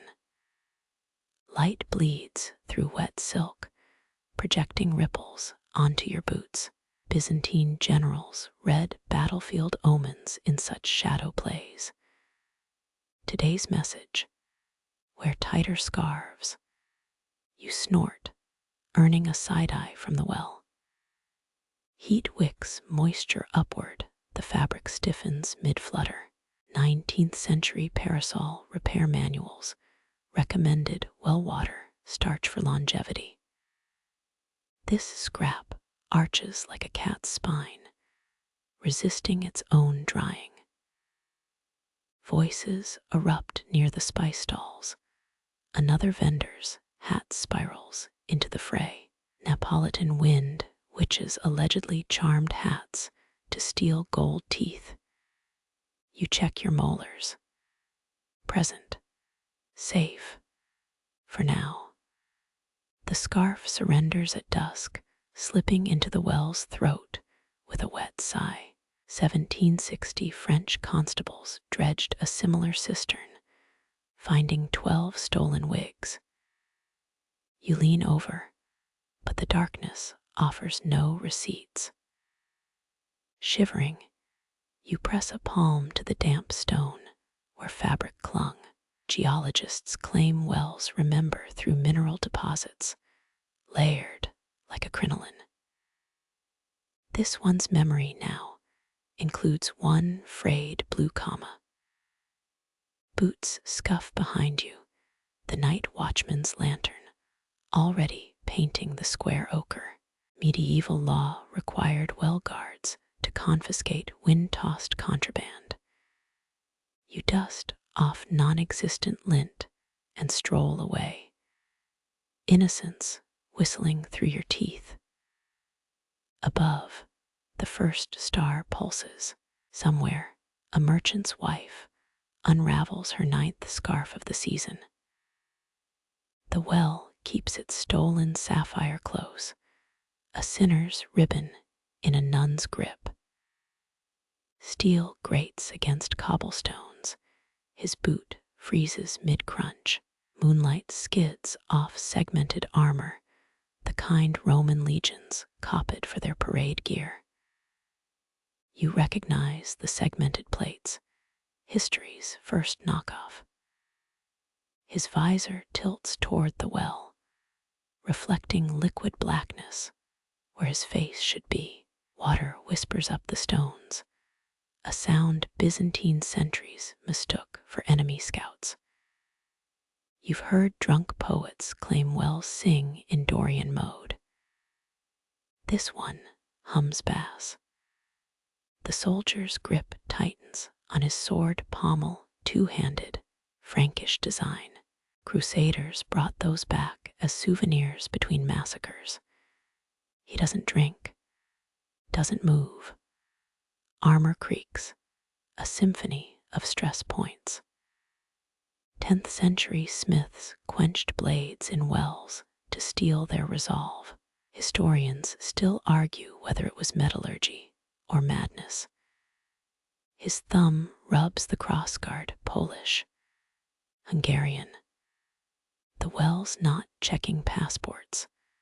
A night heron croaks. His head snaps toward it, muscle memory overriding curiosity. Macedonia's army band birdwatching during marches. Distractions got you stabbed. You count his breaths, 3 shallow, 1 deep. The well counts deeper. Dew beads on his aventail, tiny liquid mail. Someone taught him to oil the rings weekly. Someone probably dead now. You wonder if he's the type to name his sword. Most did. Eleanor of Aquitaine's favorite blade was called Tickler. No jokes here. Wind riffles the water below, distorting his reflection into a long-faced stranger. 13th century knights feared well mirrors, believed they showed your soul's age. His soul's apparently all cheekbones and dented nasal guard. The visor clanks shut. He steps back, one precise military pivot. Mud flakes off his sabatons, sprinkling the well's rim. Archaeologists found similar dirt samples in Charlemagne's stable yards. This grit, unpaid overtime. A fish breaks the surface, starflash of silver. No fish here yesterday. The well winks.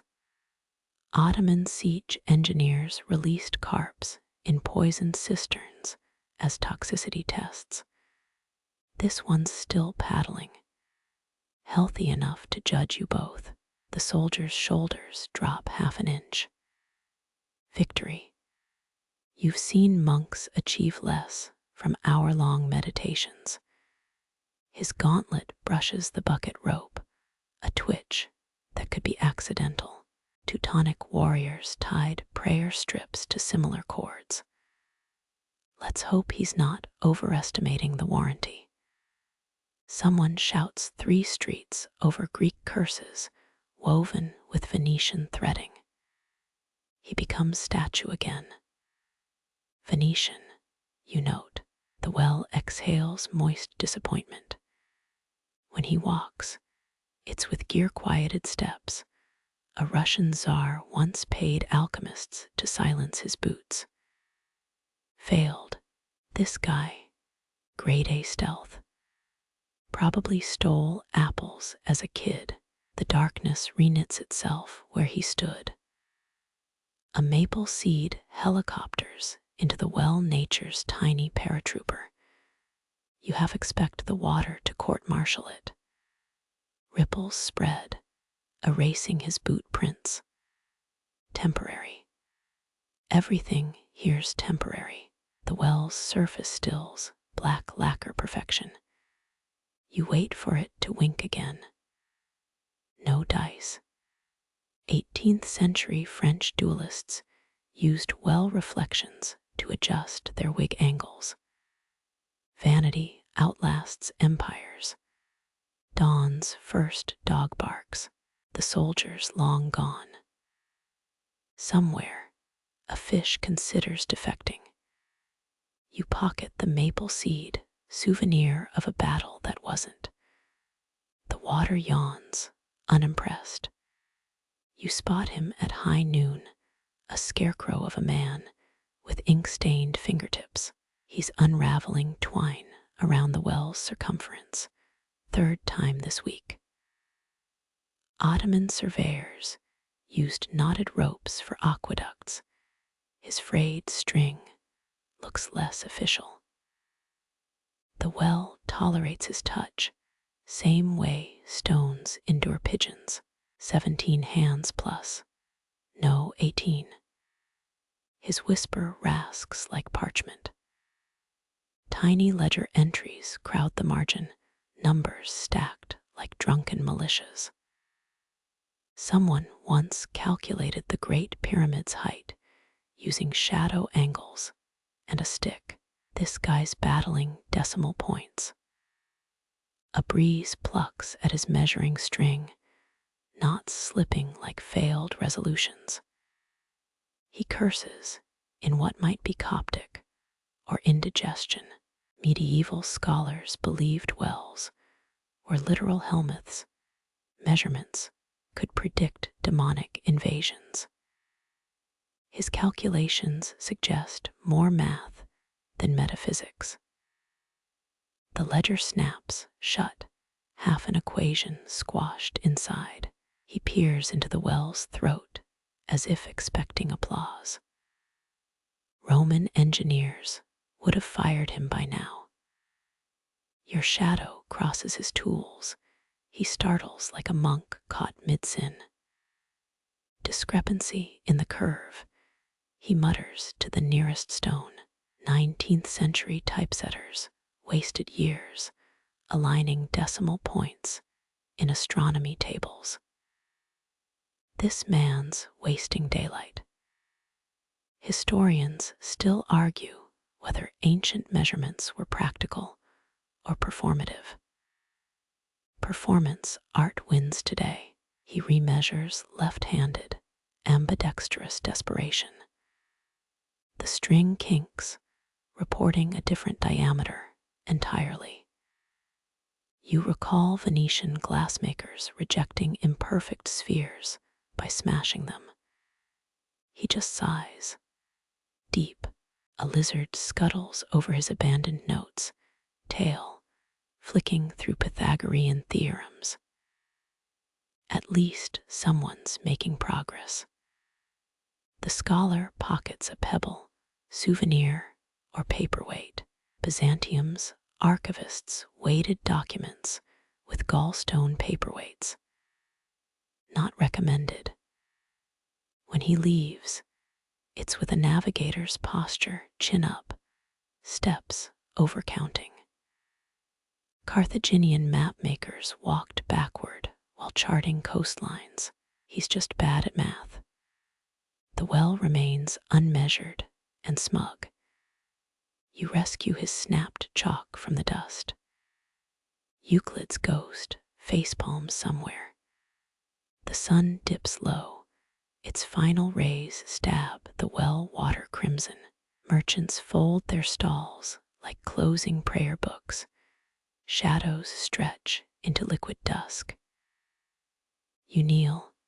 The bucket's handle leaves cross-hatched imprints on your palm. Warmth lingers on your neck, last defiance before night's siege.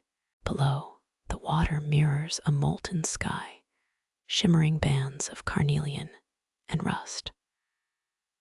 Roman sundial makers chased this red light, believed it sharpened time's edges. Yours slips away, dripping between fingers, into darkness. A girl skips by, coins jingling in her apron pocket. She halts, transfixed by the well's bloody glow. Her reflection shatters as she flings a pebble. Ripples eat the sun whole. 13th century well diggers swore twilight waters cured melancholy if swallowed upside down during vespers. You don't recommend the technique. Someone abandoned a copper cup at the rim, green-veined and thumbed smooth. Fill it, watch daylight pool metallic on your tongue. Tastes like old church roofs, weather vanes, whispering forgotten directions. Archaeologists found 17 such cups in Pompeii's fountains, still sticky with wine residue. This one's all water and ghosts. The girl tugs your sleeve. Why's it turn red? Her braids coming undone, strands catching fire in the last light. You offer the cup, she recoils from her own warped face. Magic, you lie. Historians still argue whether Neolithic wells aligned with solstices or just followed groundwater.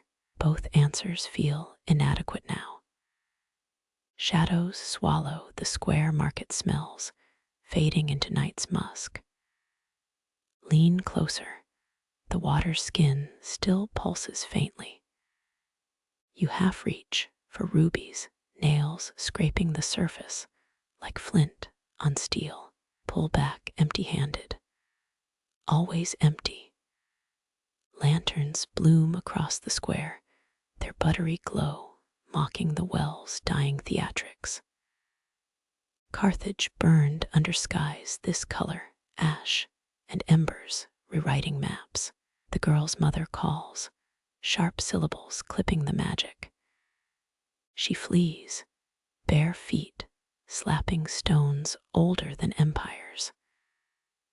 Coolness rises, water reclaiming its opacity. You trail a hand through the bucket, red light clinging to your wrist like ceremonial paint. 20 minutes, that's all the show lasts. Ottoman's timed cannon strikes by similar crimson horizons. You're just thirsty. 3 men haul the well's cover into place, iron grating on weather-worn grooves.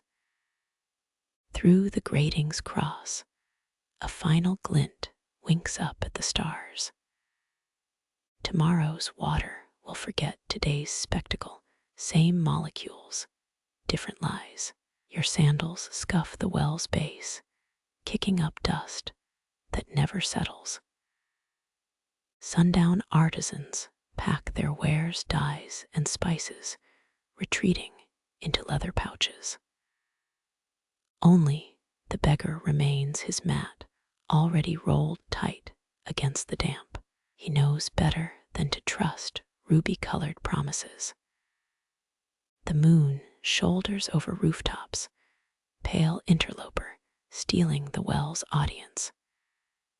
You walk away backward, one superstition among millions. Night air smells of cooled bread and unanswered questions. The scrape of boots breaks night's hush, leather on stone, singing its own watchman's hymn. You press against a baker's still warm oven wall, mortar grit clinging to your palms. His lantern arrives first, a trembling halo that turns puddles into liquid gold. 3 chainmail loops jingle at his hip, one hanging slack like a broken promise. 14th century night guards carried bells instead, their clangor designed to scare spirits as much as thieves. This one relies on presence alone, shoulders squared against the dark's weight. Light licks the well's iron cover, turning crossbars into a phantom cathedral's ribs. Shadows stretch the watchman's silhouette across the square, a false giant with flickering edges. He pauses, lantern stem creaking, as he tilts it toward the grate. You stop breathing. A silverfish darts between stones near your toe, its panic mirroring your own. The watchman coughs, a wet rumble that sounds like a poorly kept password. Some claim night patrols secretly mapped plague outbreaks with coded lantern signals. Historians still argue whether they're reading too much into medieval firefly code. Your calf cramps, 16 minutes crouched like a gargoyle in training. The lantern's heat warps the air above the well, a mini mirage of bendy light. He's checking the cover chains, thumbs testing each link's loyalty.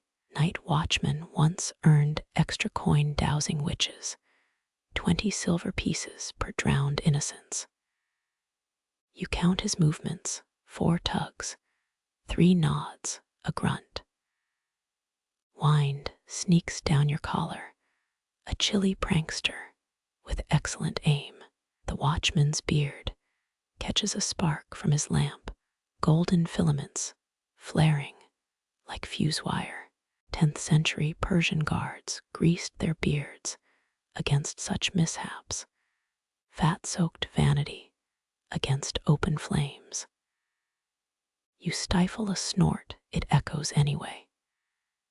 He pivots toward the sound, lantern swinging like a pendulum of accusation.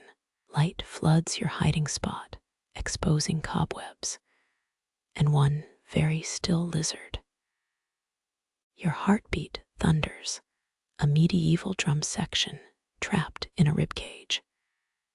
He mutters about rats, voice rough as the well's rope. The lantern retreats, its glow pooling around his boots as he resumes patrol. You exhale breath swirling in the sudden dark like stolen smoke. 10 paces away, his shadow pauses to kick a clay shard. It skitters toward the trough, last night's wine jug martyr. Feline eyes ignite on the opposite wall, green coals, assessing the threat level. Watchmen's cats were once tax-deductible, mousers classified as essential municipal equipment. This one yawns, flashing teeth that glint in residual lantern light. You could swear it's smirking. Iron grates. The well cover shifts half an inch under his boot. A droplet escapes the seal, hitting water far below with a lonely plink. Tudor well poisoning scares required triple locks, paranoia sealed in wrought iron. Your knees protest, begging for mercy in creaky Morse code. He moves on, lantern bobbing like a drunken star. The square breathes again, stone exhaling tension you hadn't realized it held. You rise, spiderwebs draping your shoulder like avant-garde morning veils. Moonlight repaints the well, washing away golden lies with silver ones. 3 heartbeats pass. The watchman's footsteps dissolve into the meatpacker's alley. You approach the well, fingertips brushing warmth where his lantern lingered. Some nights leave marks, others just ghosts. Your shadow stretches east now, a longer, paler imitation of authority. Somewhere behind you, a shutter claps. The baker's wife empties a basin, water arcs into the gutter like a liquid comet. She doesn't see you, too busy humming that ballad about drowned sailors. The watchman's light winks once between distant stalls, then winks out. You're left with cat eyes and a sore hip, the well's secret safe for another night. Moonlight betrays you the moment you lean over the well's lip, silver, stretching your shadow down into the abyss.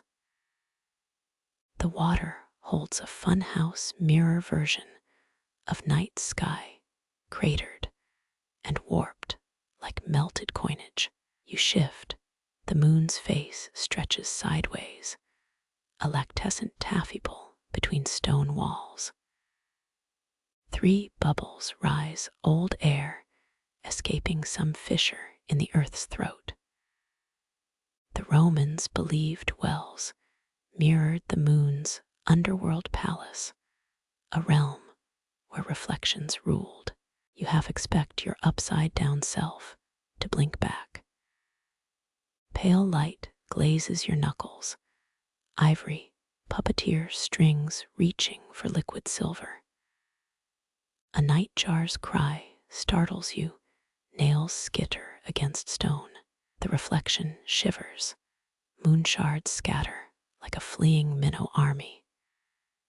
Medieval alchemists swore well water under a full moon could transmute lead to tin. You've got a pewter button in your pocket. It stays put. Breeze plucks at the water's skin.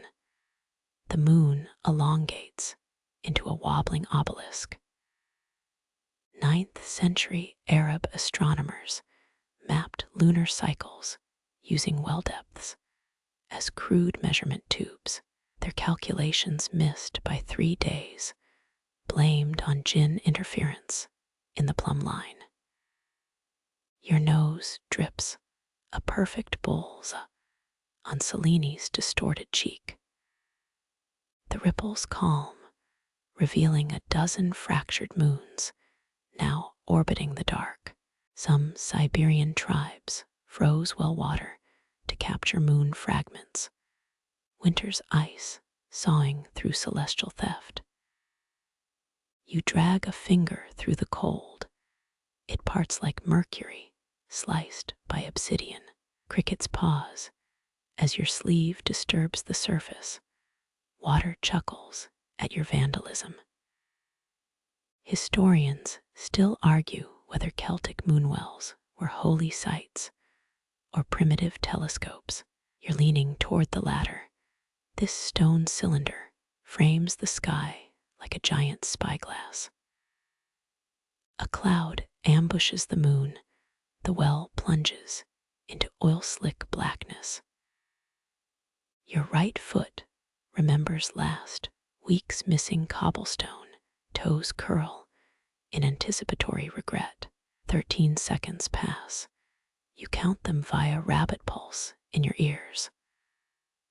Light returns diluted, moonlight steeped in ashen tea.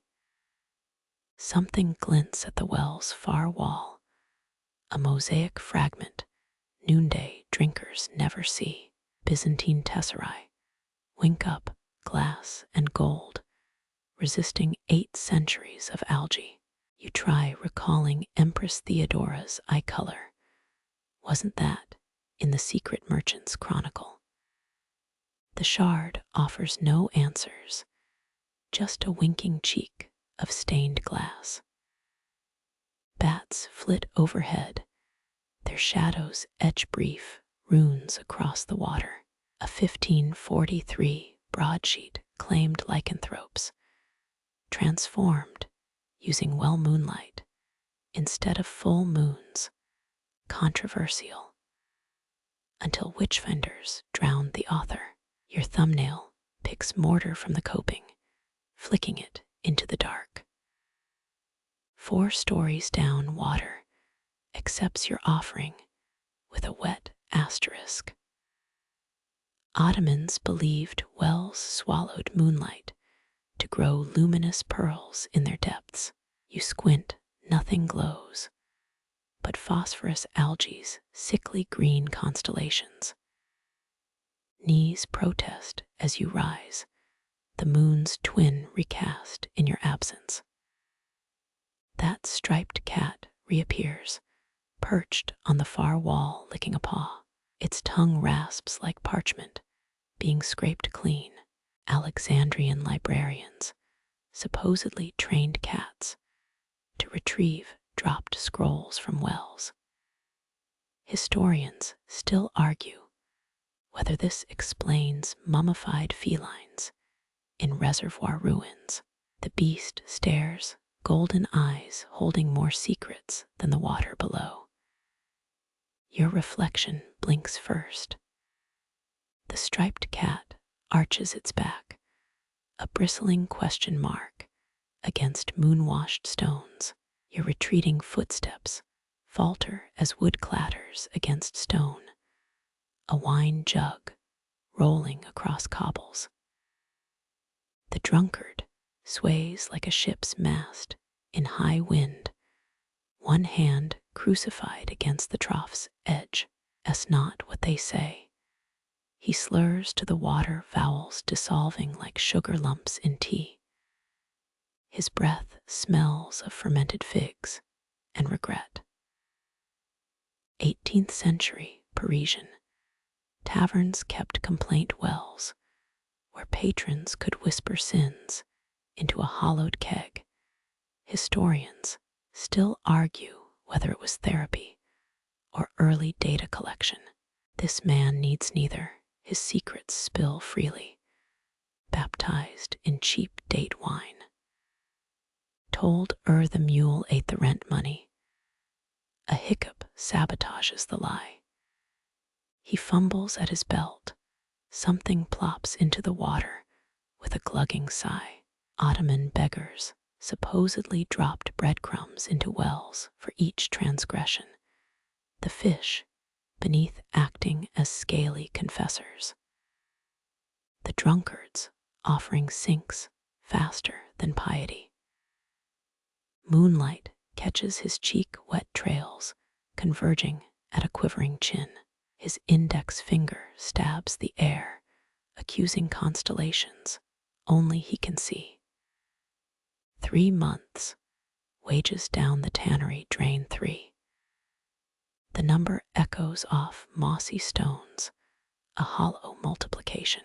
You crouch behind the fig tree, splintered bark digging into your palm. His boot connects with the jug, clay shrapnel skitters into shadows. 90 days worth of forgive me roses.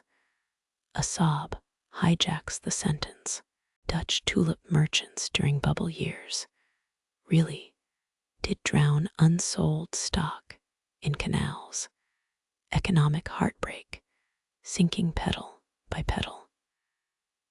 The well gargles softly, black water, digesting another unspoken truth. He yanks a necklace from his throat, a silver locket shaped like a teardrop. For half a heartbeat, moonlight reveals an engraved name, then his fist unclenches. The chain slithers down the stones, a metallic whisper swallowed whole. Silence pools in the confession's wake. Some Balkan traditions claim wells swallow sorrows.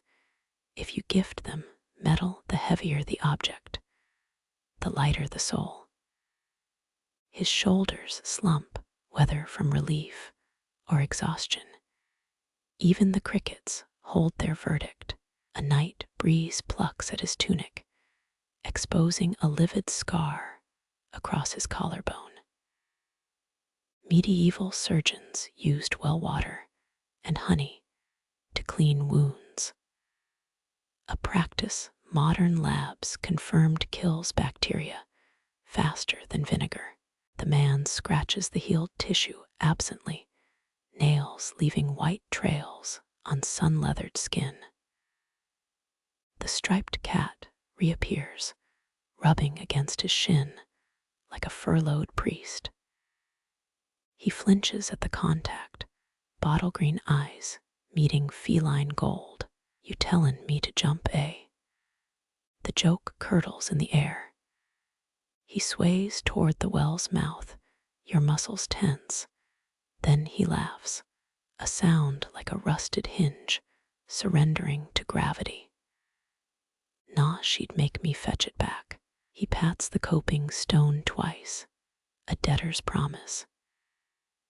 His shadow staggers eastward, swallowed by the same darkness that took his locket. The well exhales, a moist breath that ruffles your hair like a bored monarch waving off courtiers. 2 bubbles break the surface, one large, one small.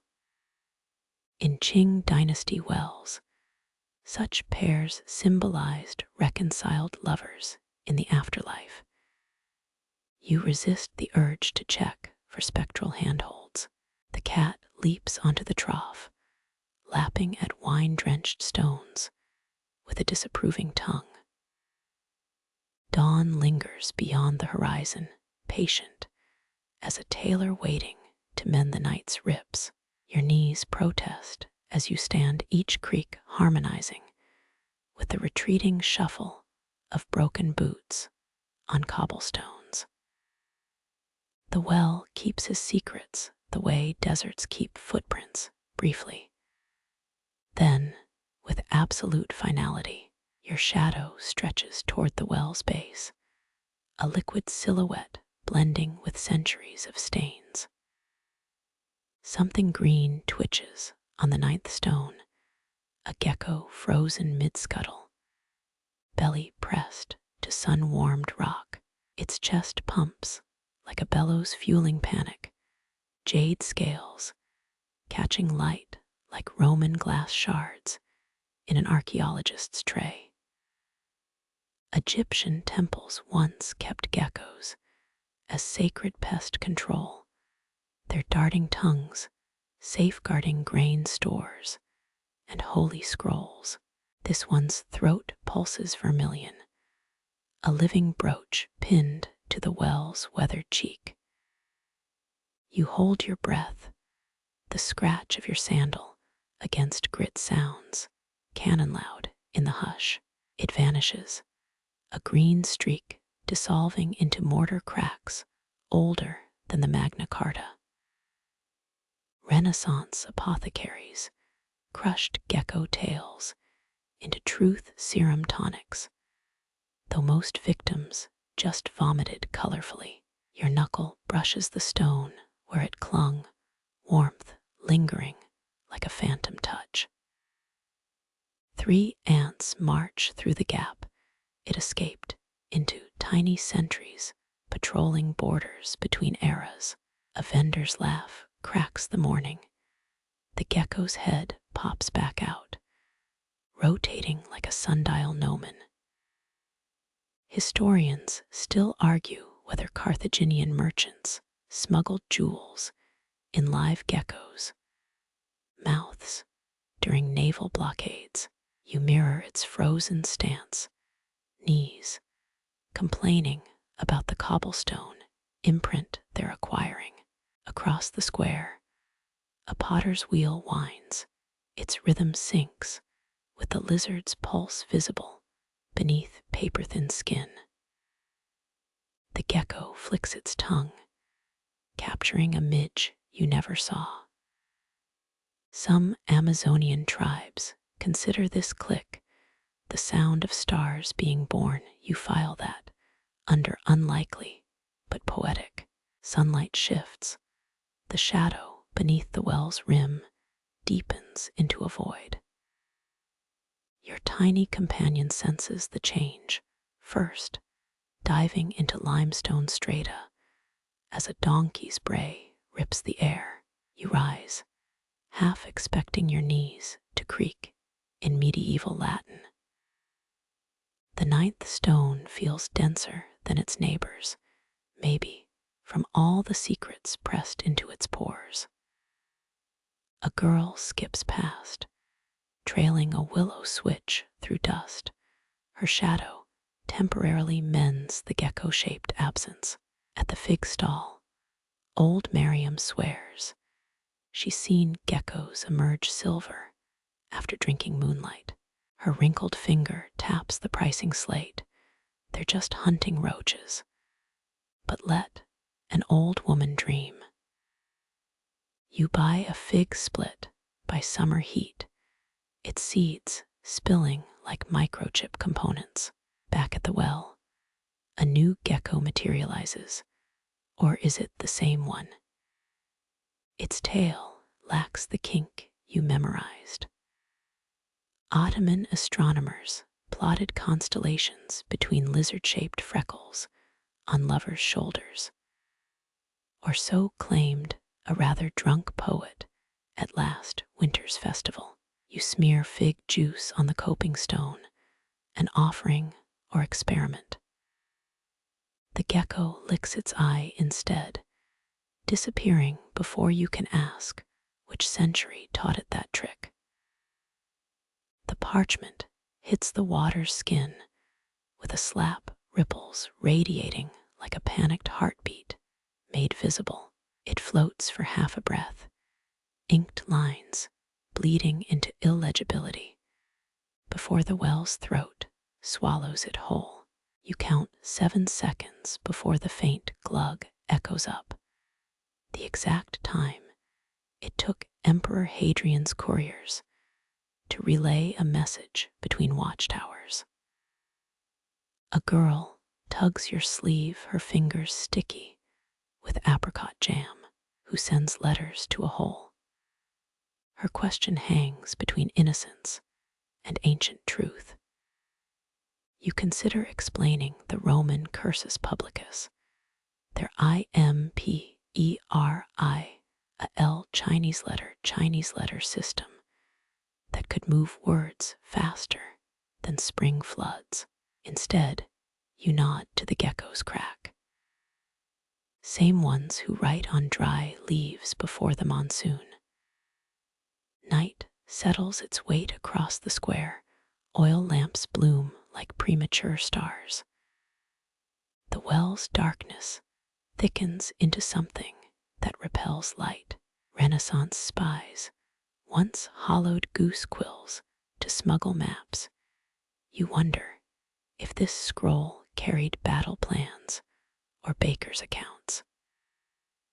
A drunken lute player stumbles past, his melody drowning the well's digesting noises. Dawn finds the water plotting revenge, your reflection warped as a fairground mirror. 3 new scrolls float face down, their wax seals glinting like false eyes. Historians still argue whether lost Roman postal routes became medieval letter trees where travelers pinned notes to rotting stumps. You lean until your nose nearly graces the surface. The bitter scent of oak gall ink rises to meet you. A fisherman's wife claims she once pulled up a love note from her drowned grandfather. Waterlogged nonsense, scoffs the locksmith, though he's been seen tossing copper nails into the depths. Your palm skims the bucket rope, fibers rough, with generations of questions asked without voices. Midday sun reveals a parchment corner wedged in a crack, too sodden to salvage. Medieval monks would have boiled it in milk to resurrect the text. You drip well water onto your wrist instead, decoding salt patterns as they dry. The gecko reappears upside down, watching your alchemy with detached amusement. When the midday bell tolls, you drop a cherry pit into the well and experiment. The splash sounds different this time, a wet thunk, suggesting deeper mysteries than water alone. Ottoman siege engineers calculated moat depths by tossing weighted letters. You're pretty sure this breaks several laws of physics. A vendor's child lobs a walnut shell boat into the void. It capsizes immediately. Messages need sails, she declares, plucking a chicken feather from her braid. The well approves, gurgling like a contented stomach. You half expect a reply scroll to surface, buoyed by phantom breath. Twilight brings tavern drunks whispering cures for well fever, the compulsion to keep sending notes nobody retrieves. The baker leaves a sugared knot on the coping stone, an edible seal for unseen correspondence. You press your ear to damp mortar somewhere below. Parchment fibers unspool into the aquifers, endless cursive, your final offering. A beetle shell polished smooth as vellum sinks without ceremony. The well digests in silence. Across empires, people entrusted messages to hollowed eggs, weighted coconuts, even the stomachs of migratory eels. None thought to ask if the receiver wanted mail. The gecko flicks its tongue at a moth. Its shadow merges with the vanishing scroll's ghost. You walk away wondering if we're all just unsent letters, words waiting for the right darkness to read us aloud. The spindle's hum seeps into your bones before you see its source. A woman perched on the well's southeast stone. Her fingers feed wool to the turning whorl, twist and pull, as if weaving time itself into yarn. You recognize the whorl's shape, that same bulbous design found in Egyptian burial sites, still flecked with ochre pigments after 3 millennia. Her spins counterclockwise, mirroring the well rope's coiled descent. Symmetry made audible. She nods at your curiosity without breaking rhythm. They used beetle wings as spindles in gossamer thin and strung with spider silk. Her laugh rasps like carding wool. Course, that's just merchants' talk. Real craftswomen used whatever didn't snap, antler tines, pumice stones, even cursed meteorite chunks. The wool between her hands glistens, lanolin rich, and smelling of alpine meadows. A gecko skitters across her yarn basket, successor to yesterday's observer, or its thrice-removed cousin. The weaver flicks it away mid-purl. Little thieves, she mutters. Tried spinning their shed skins once, made thread so fine it cut through marble. You're not certain if she's joking. Historians still feud over whether Macedonian spinners deliberately incorporated reptile scales for tensile strength, or just swept up whatever fell into the wool. Her spindle dips toward the well, thread and rope, now spiraling in perfect opposition. Mediterranean sailors believed this crossed helix pattern warded off sea monsters. You half expect the water below to hiss at the geometry. The weaver's foot taps a rhythm older than the market square, same tempo as the well's eternal drip onto submerged stones. Found a whorl once, she says, carved with runes ordering the spinner to bind Loki's lies. Buried it under a church font. Let the priests and pagans fight over it. Her gaze flicks to your boots. You've got thistle fluff clinging to your heel. Third one today, sign you're meant for unraveling knots. The wool thickens as shadows lengthen, plied strands catching last light like liquid amber. She pauses to rub resin into the thread. Frankincense and walnut oil, she explains, same blend they used on Alexander's funeral shroud, kept moths out, and left historians squabbling over the scents, true meaning for centuries. A merchant girl pauses to watch her braid unraveling as if jealous of the spindle's work. When the weaver stands, her skein drapes across the well's coping stones, a woolen mimic of the rope's arc. All windings a kind of prayer, she says, gathering her tools. The well twists downward, I twist upward. Balance, see, her departure leaves the gecko, reclaiming its basket-thrown tiny claws, kneading undyed fleece like a baker working dough. You press a palm to the stones. Somewhere below, the spindle's vibration intertwines with sinking scrolls, threads, and words, twisting through the aquifer's dark loom. Night arrives stitching stars to the sky's black wool. The well hums back. Night's wool unravels into dawn. Threadbare clouds strewn across a faded indigo sky.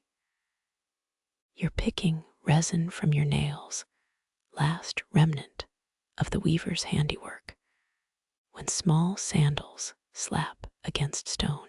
A girl crouches at the well's rim, braid dangling over the abyss. 7 years old, maybe 8.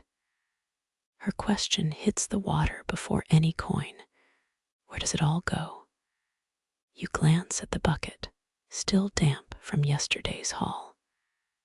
Down, you offer. She wrinkles her nose, a gesture perfected by children, since Babylonian scribes first etched Y into clay tablets. Her finger stabs the air, tracing the rope's path. But where's down? Under the market, past the river. Does it reach the whorl-tree roots? The last phrase borrowed from some fireside tale, words too big for her mouth. The well obliges a demonstration. A droplet escapes the moss-furred bucket, plinks onto her collarbone. She squeals, swiping at the cold trickle creeping toward her sash. See, you say, it's heading south. 23 generations back, Roman engineers would have praised your accuracy. Their aqueducts sloped precisely 1 foot every 100 to keep water marching forward. This rogue droplet, call it a mutinous legionary. She's undeterred. Kneeling now, palms flat on coping stones worn concave by a millennium of impatient hands. Grampy says wells are Earth's nostrils, she breathes. Sniffin' up rain, you recall 11th century monks arguing whether groundwater proved the existence of subterranean oceans. complete with inverted whales, histories full of people staring into holes and seeing whatever they've already dreamed. A breeze riffles the water below. Her reflection wavers like a poorly kept secret. You point to the ripples. It seeps through cracks, joins streams underfoot, like you grasp for a metaphor she'll swallow. Like tree roots drinking. She squints, unimpressed. Trees get thirsty at the same time every day. Our well doesn't. Fair point. Even Heron of Alexandria, gadget maker extraordinaire, couldn't explain seasonal water tables to a child without mentioning celestial pneumatic cycles. Translation. Wizard stuff. She lobs a pebble. It vanishes into the dark. No splash. Maybe it falls forever, she whispers. Your spine prickles. There's a reason medieval mapmakers drew bottomless pits at the world's edge, ink-dark circles, labeled hic dracons. Not all hunger stops at the stomach. The well sighs, a wet exhalation that mists her sandals.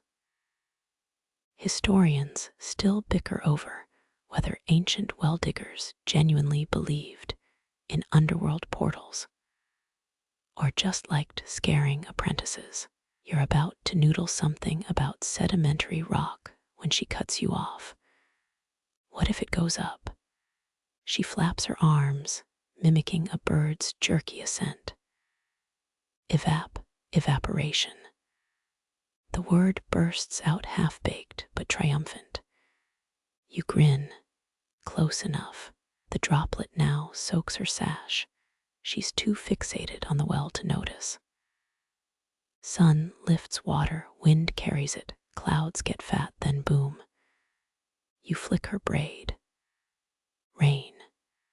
She scrunches her face, the universal sign for I've been lied to before. Can't blame her. Pliny, the elder, swore every spring connected to the ocean via secret veins.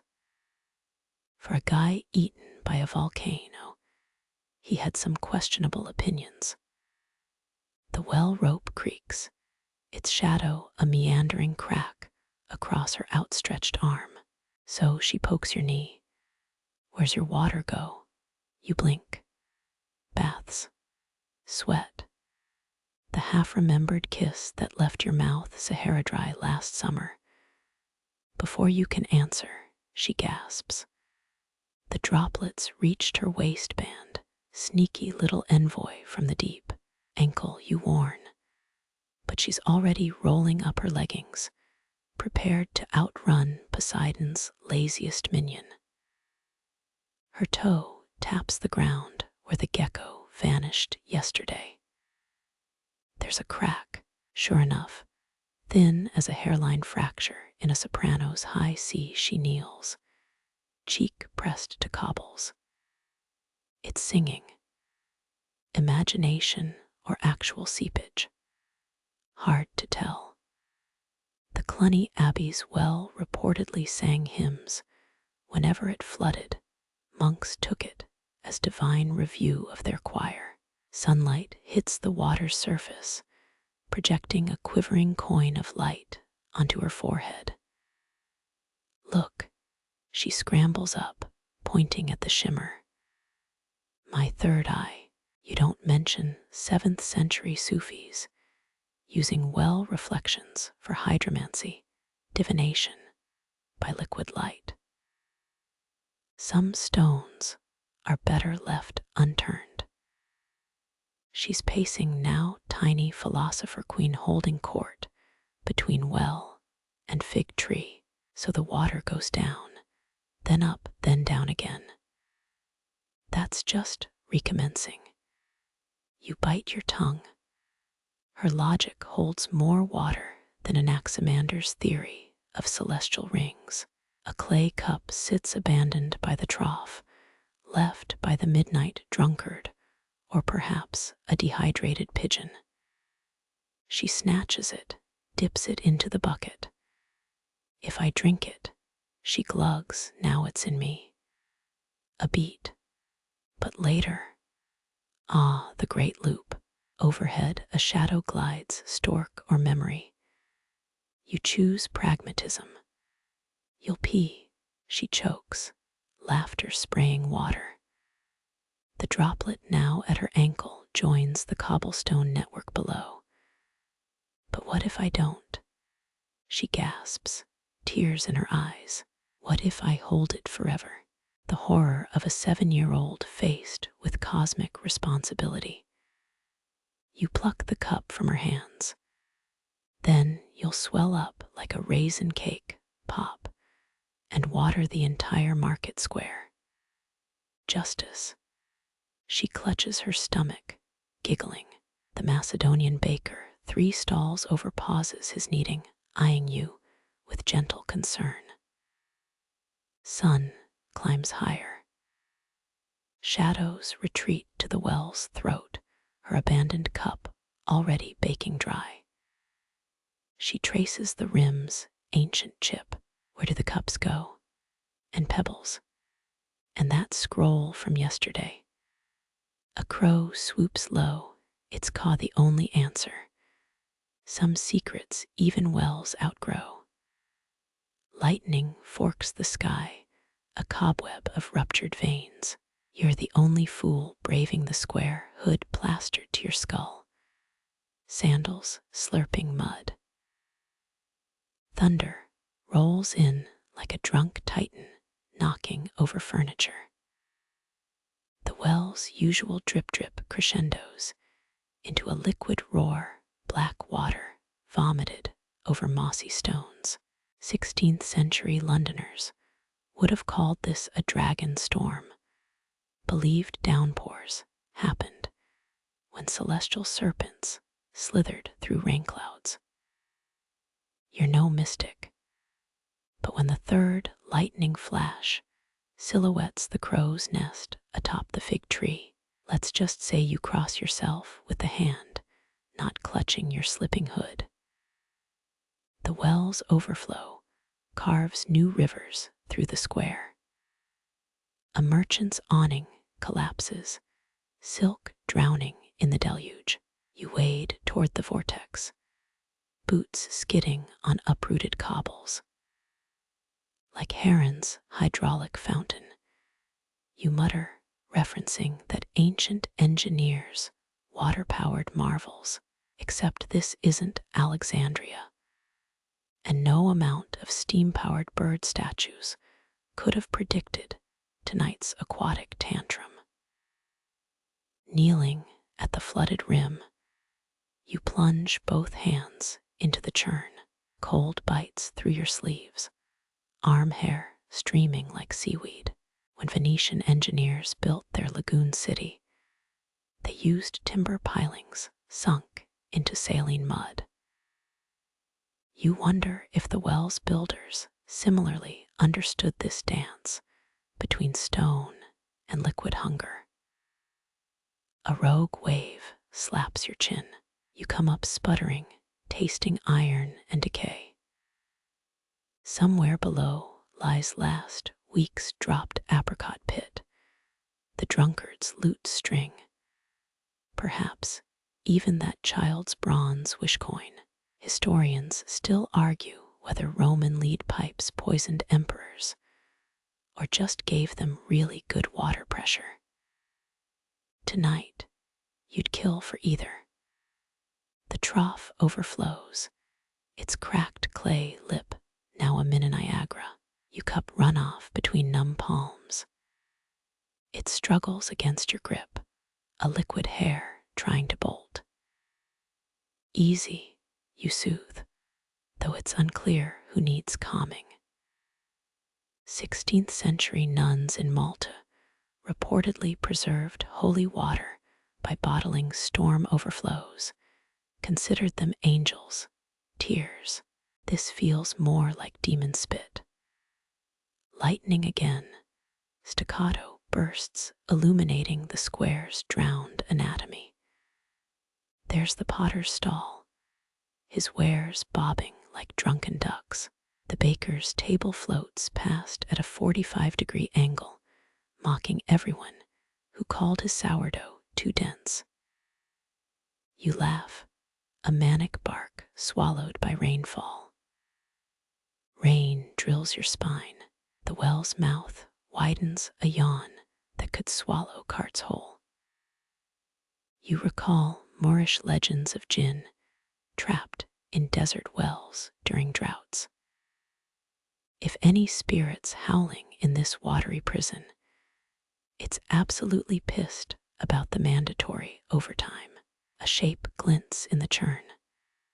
You lunge, fingers closing around the midnight scroll that plunged here yesterday. Unraveling soggy parchment reveals laundry lists, grain tallies. The inks bled into Rorschach blots. Medieval monks would have called this God's redaction. You call it Tuesday.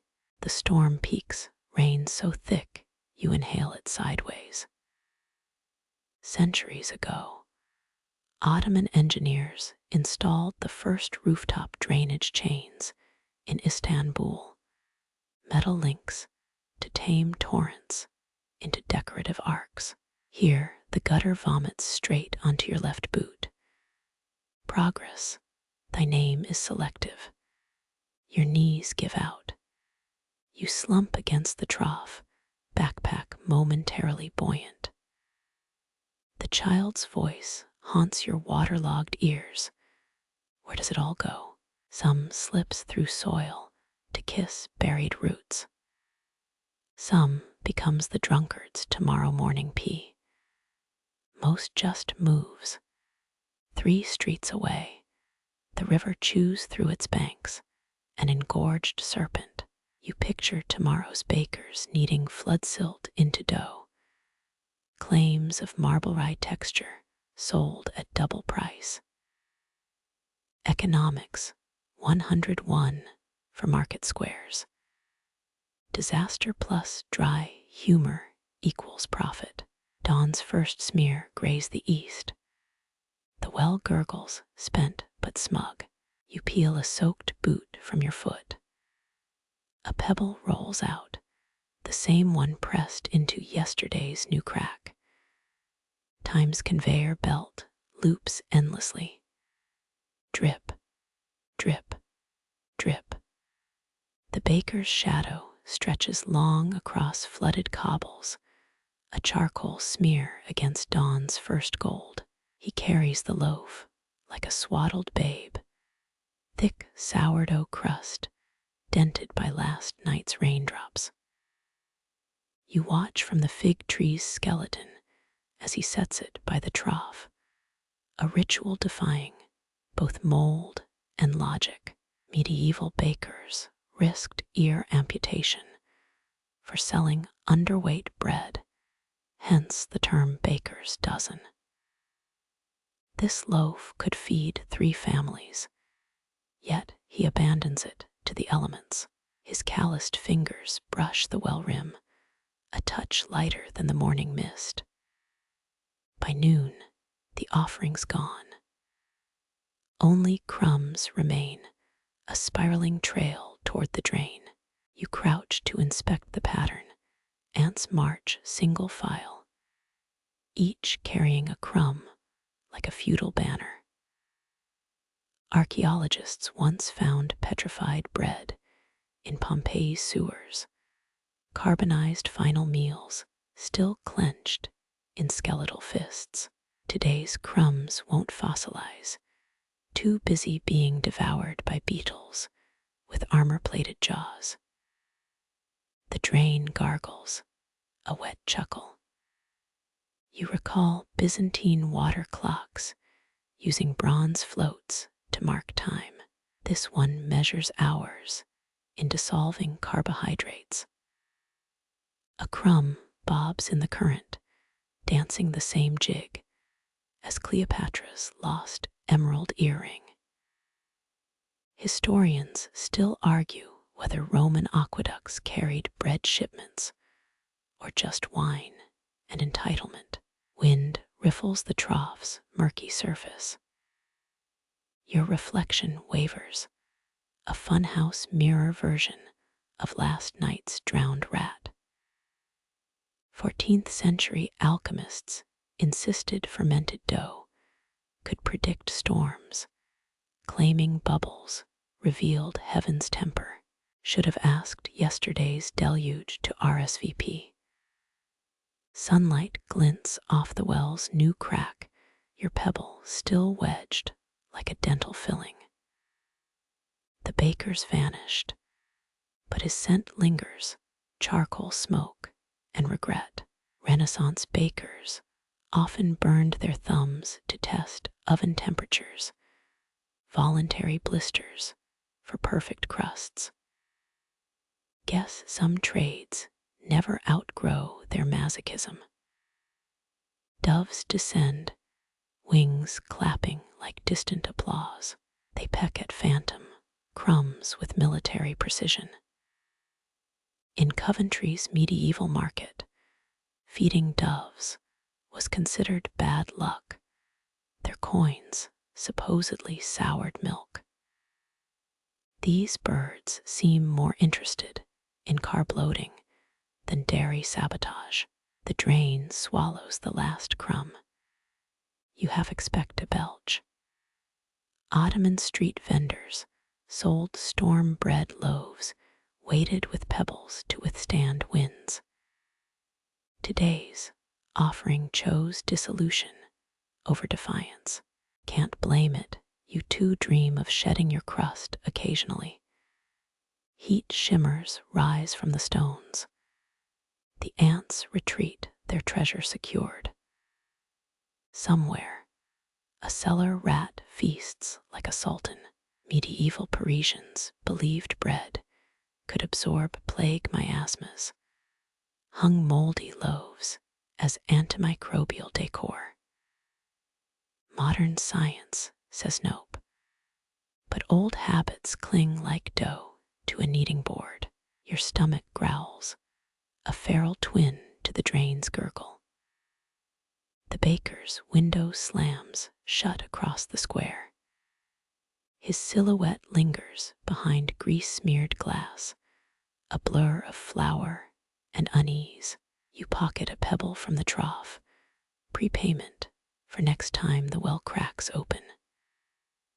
Dusk arrives early, cloaked in storm's aftermath. The drain falls silent, crumbs now just memory in a beetle's gut. You trace the spiral path one last time, fingers sketching arcs in the damp. Tomorrow, the baker will knead again. The well will thirst, and somewhere, a crumb-sized rebellion ferments in the dark. Your fingertips graze the northeast rim, granite worn smoother than a politician's apology. The cracks grown overnight, a jagged black vine thirsting for the well's center. You press your pebble into the gap, a tiny boulder defying continental drift. Roman engineers used volcanic ash in concrete. Their aqueducts still stand, while modern roads crumble. This well's mortar lacks such foresight, clay and lime, whispering their divorce through dusty fractures. A gecko skitters over your makeshift repair, its toe pads mapping flaws. 19th century miners believed lizards predicted cave-ins, called them scaly prophets. This one seems more interested in sunning its jade belly. The pebble shifts, grinding like a walnut in God's jaw. You jam it deeper, playing dentist to a stone giant. Someone left an olive pit wedged sideways above the fissure. Ancient attempt, same as yours. Archaeologists found similar repairs in Pompeii's wells. Citizens plugging leaks with broken tiles and wishful thinking. Wind funnels down the shaft, a low moan that rattles your molars. The baker's cat watches from the trough, tail twitching at the discordant note. Medieval well diggers sang specific hymns to calm earth spirits, thought off-key notes, invited collapses. Your humming of queens, another one, bites the dust, probably isn't helping. Sunlight hits the fracture at third bell, illuminating a hairline split you missed. Jurors still debate whether London's Great Fire started at a bakery or a mason's cracked furnace. Today's crisis stays smaller, water darkening the pebble's western edge. You blot it with your sleeve, a pointless gesture, grandma's quilt logic. Patch one hole, 3 more announce themselves.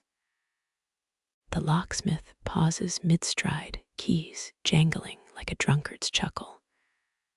Saw a well in Seville swallow a donkey cart once, he mutters. Whole damn thing clanking wheels, driver's curses. Acho Ciudadano's laundry. His shrug implies your pebbles as useful as a fan shoe in a typhoon. Heat expands the stone, the crack exhales grit into your eyes, blink away tears. And it's 1321 again, workers, patching Canterbury Cathedral's fissures with iron staples and desperation. Modern preservationists debate removing those medieval band-aids, risk collapse, to reveal authentic decay. You spit into the well, a dime-sized offering. The splash echoes like a judge's gavel. Doves nest above the cracked arch, their droppings cementing twigs into a shaggy crown. Tudor London fined citizens for well fouling 3 pence per pigeon, 6 for pigs. These birds get a free pass, feathered bureaucrats immune to ordinances. A feather drifts down, quill ready for signing the well's death warrant. The pebble dislodges at dusk, plink-plinking into darkness. You grope for a replacement, palm closing on a snail shell instead. Its spiral fits the gap, better calcium carbonate bridge over troubled waters. Marine biologists found cowrie shells in Bronze Age well shafts, debating if they're offerings or ancient clogging hazards. This one holds for now. Shadows stretch their ache across the square.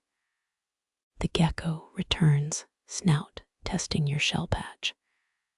Its tongue flicks twice, universal code for temporary solution. You nod, knowing rain will swell the stone again by Thursday.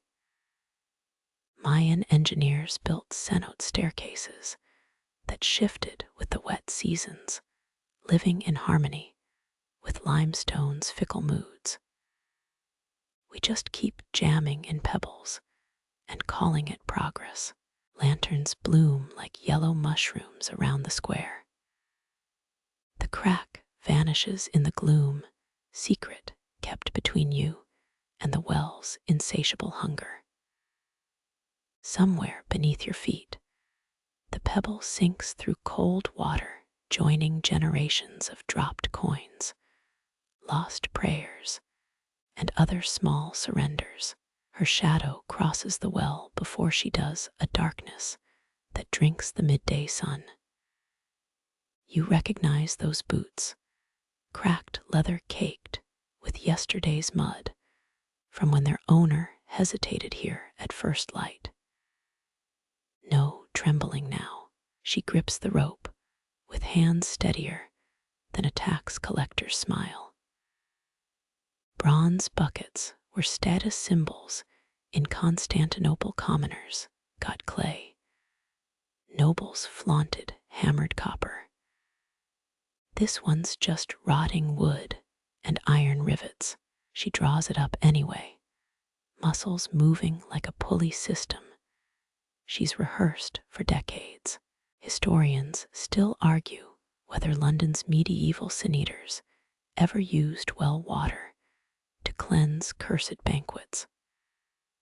The splash suggests she's betting yes. Water sloshes over the rim as she lowers the bucket, an accidental offering to the stone. Young fig leaves float in the spillage. Someone's been using the trough as a salad bowl.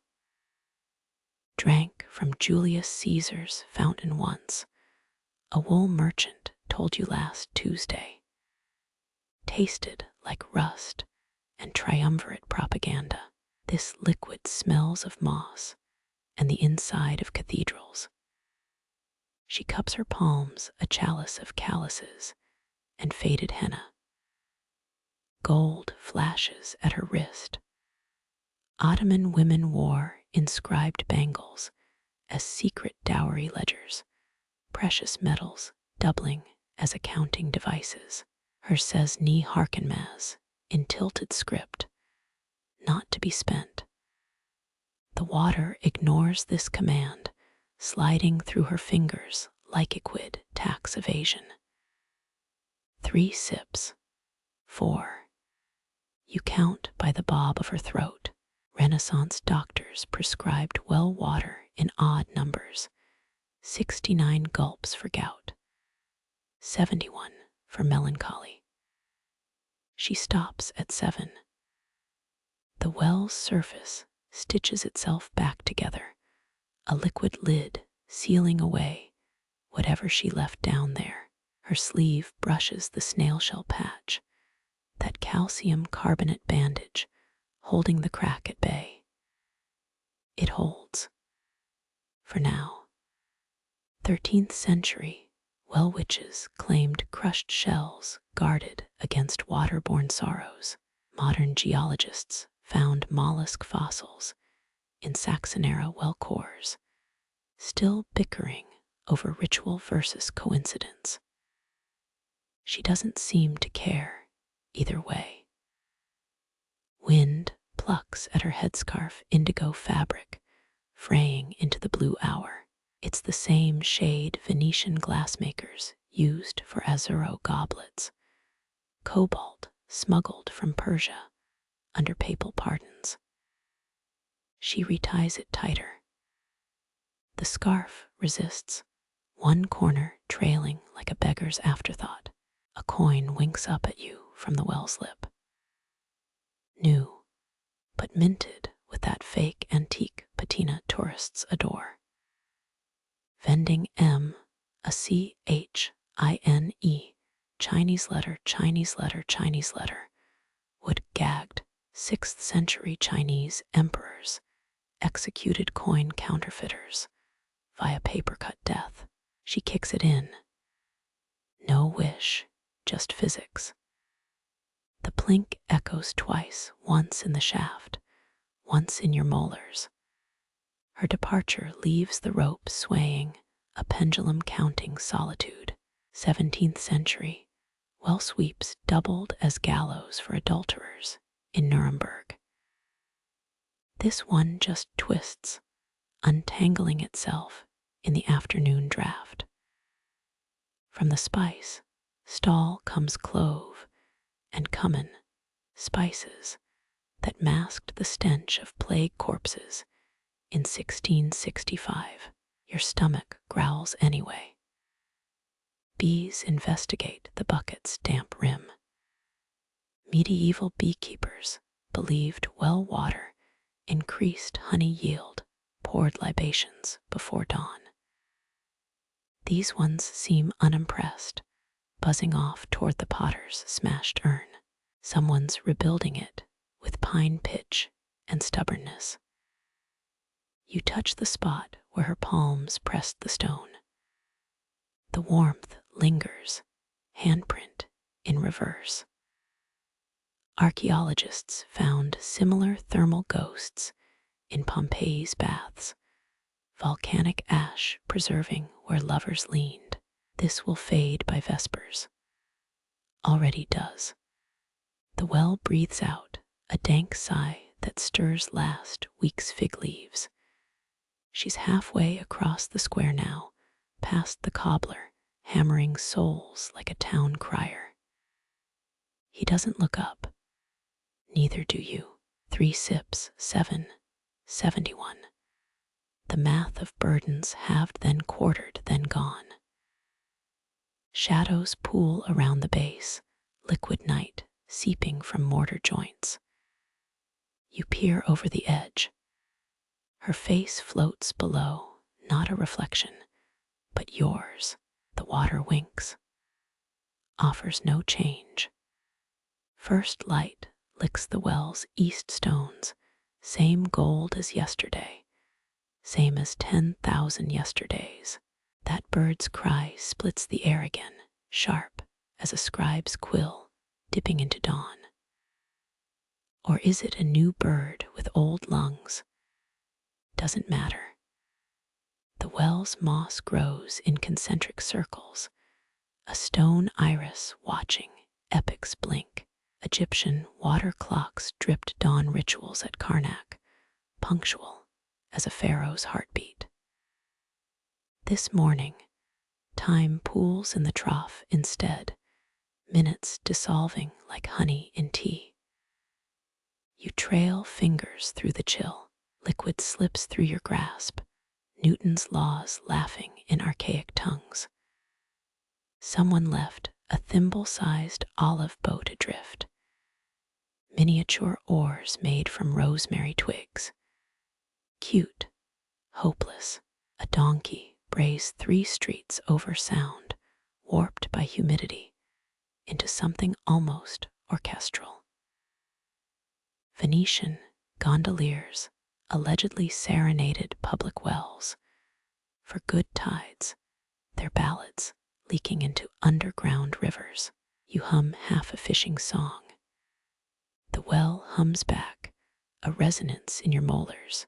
Historians still argue whether Roman aqueduct engineers worshipped water nymphs or just had excellent pensions. Your shadow stretches west, an elongated twin pinned to the baker's shutters. He's late. No smoke yet from his chimney. 14th century, bakers faced fines for tardy ovens.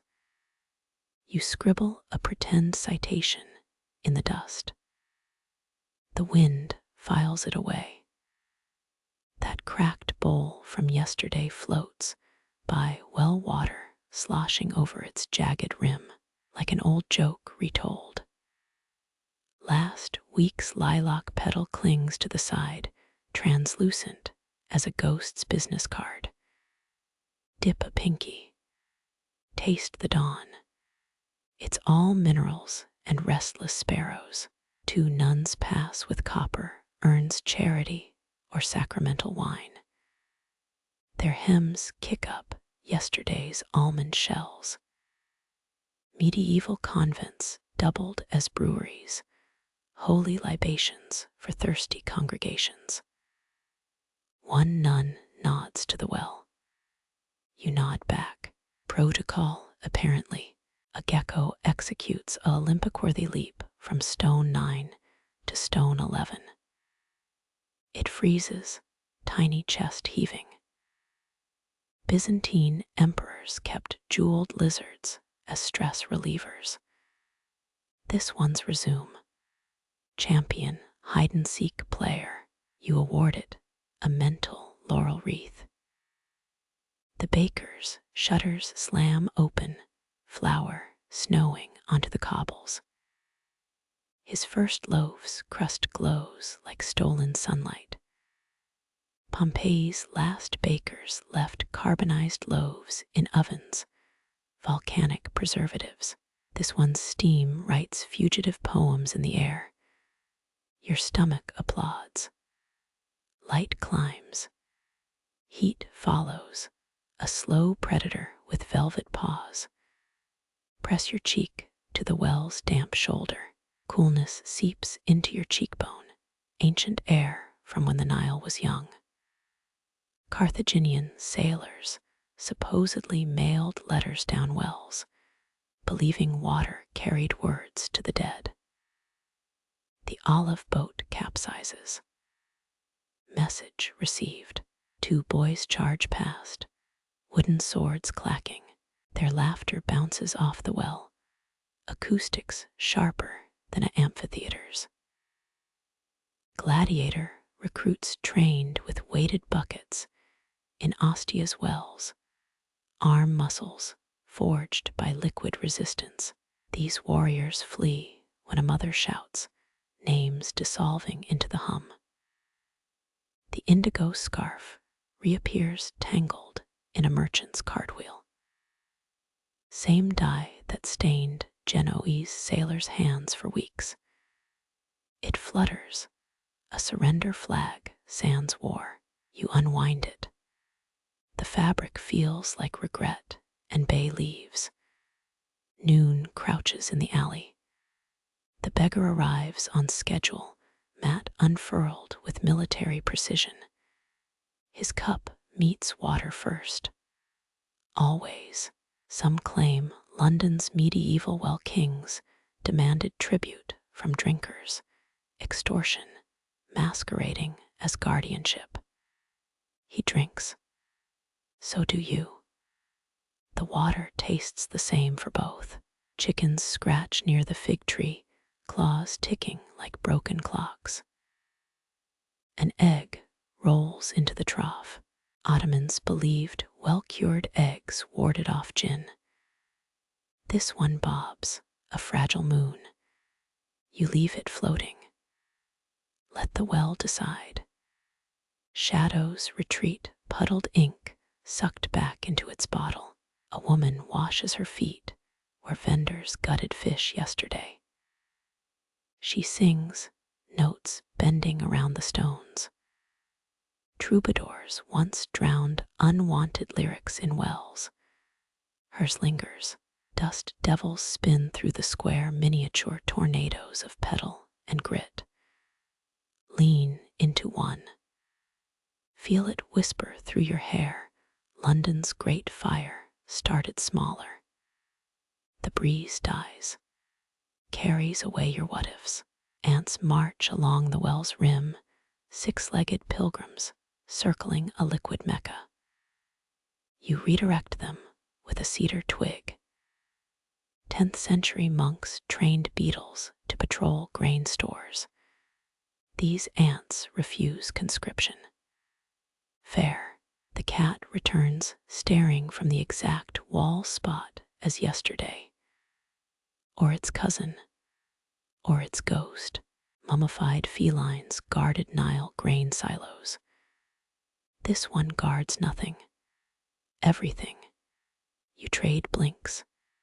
It vanishes, same magic trick, same audience. Evening's first star pricks the sky. The well exhales damp breath, tarnishing the silver light. Reach for the bucket. Hesitate. Sometimes the deepest thirst isn't yours to quench. Shadows return thicker now, pooling where the dawn first glowed. That bird cries again. Or doesn't. The well keeps the answer coiled in its dark throat. You walk away. The stones keep counting. The well's murmur softens, a lullaby hummed through cracks in the earth. Your palm rests on damp stone, coolness seeping past pulse points, slowing their coded chatter.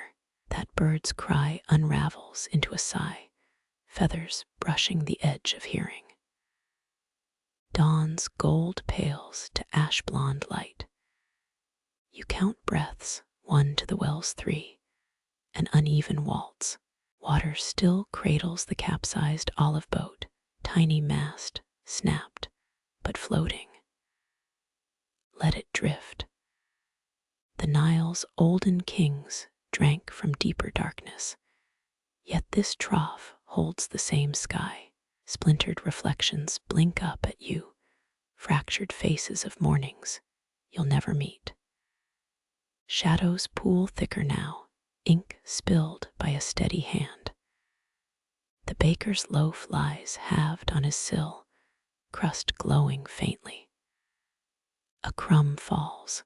Ants redeploy without panic. Their wars need no audience. You taste stillness instead of flour. 2 nuns pass once more, urns empty, but postures prayer straight. Their footsteps sync with the gecko's vanished heartbeat. No need to nod again. Protocols dissolve in gloaming. Your shadow stretches, no longer twin nor stranger, blurring into cobblestones. The scarf slips from your grip, blue bleeding into twilight puddles. Let the wind draft its reply. Dusk inks the well's iris shut. Press an ear to its lips. Hear the hollow song of clay and centuries. Carthaginian whispers, Roman rain, your own pulse, slowed to subterranean time. The first star mirrors the olive boat below, twin vessels adrift. You step back. The well keeps your silhouette folded in its wet ledger, another tender line in liquid archives. Moonlight stitches the market square with silver thread. Walk. Let each cobblestone unspool the hours from your spine. The bird stays silent or sings. Either way, the air cradles it gently, a lullaby for the unslept. Night blooms petals soft as the space between stars. You turn. The well remains keeper of unasked questions, answering always in ripples. Word count 300.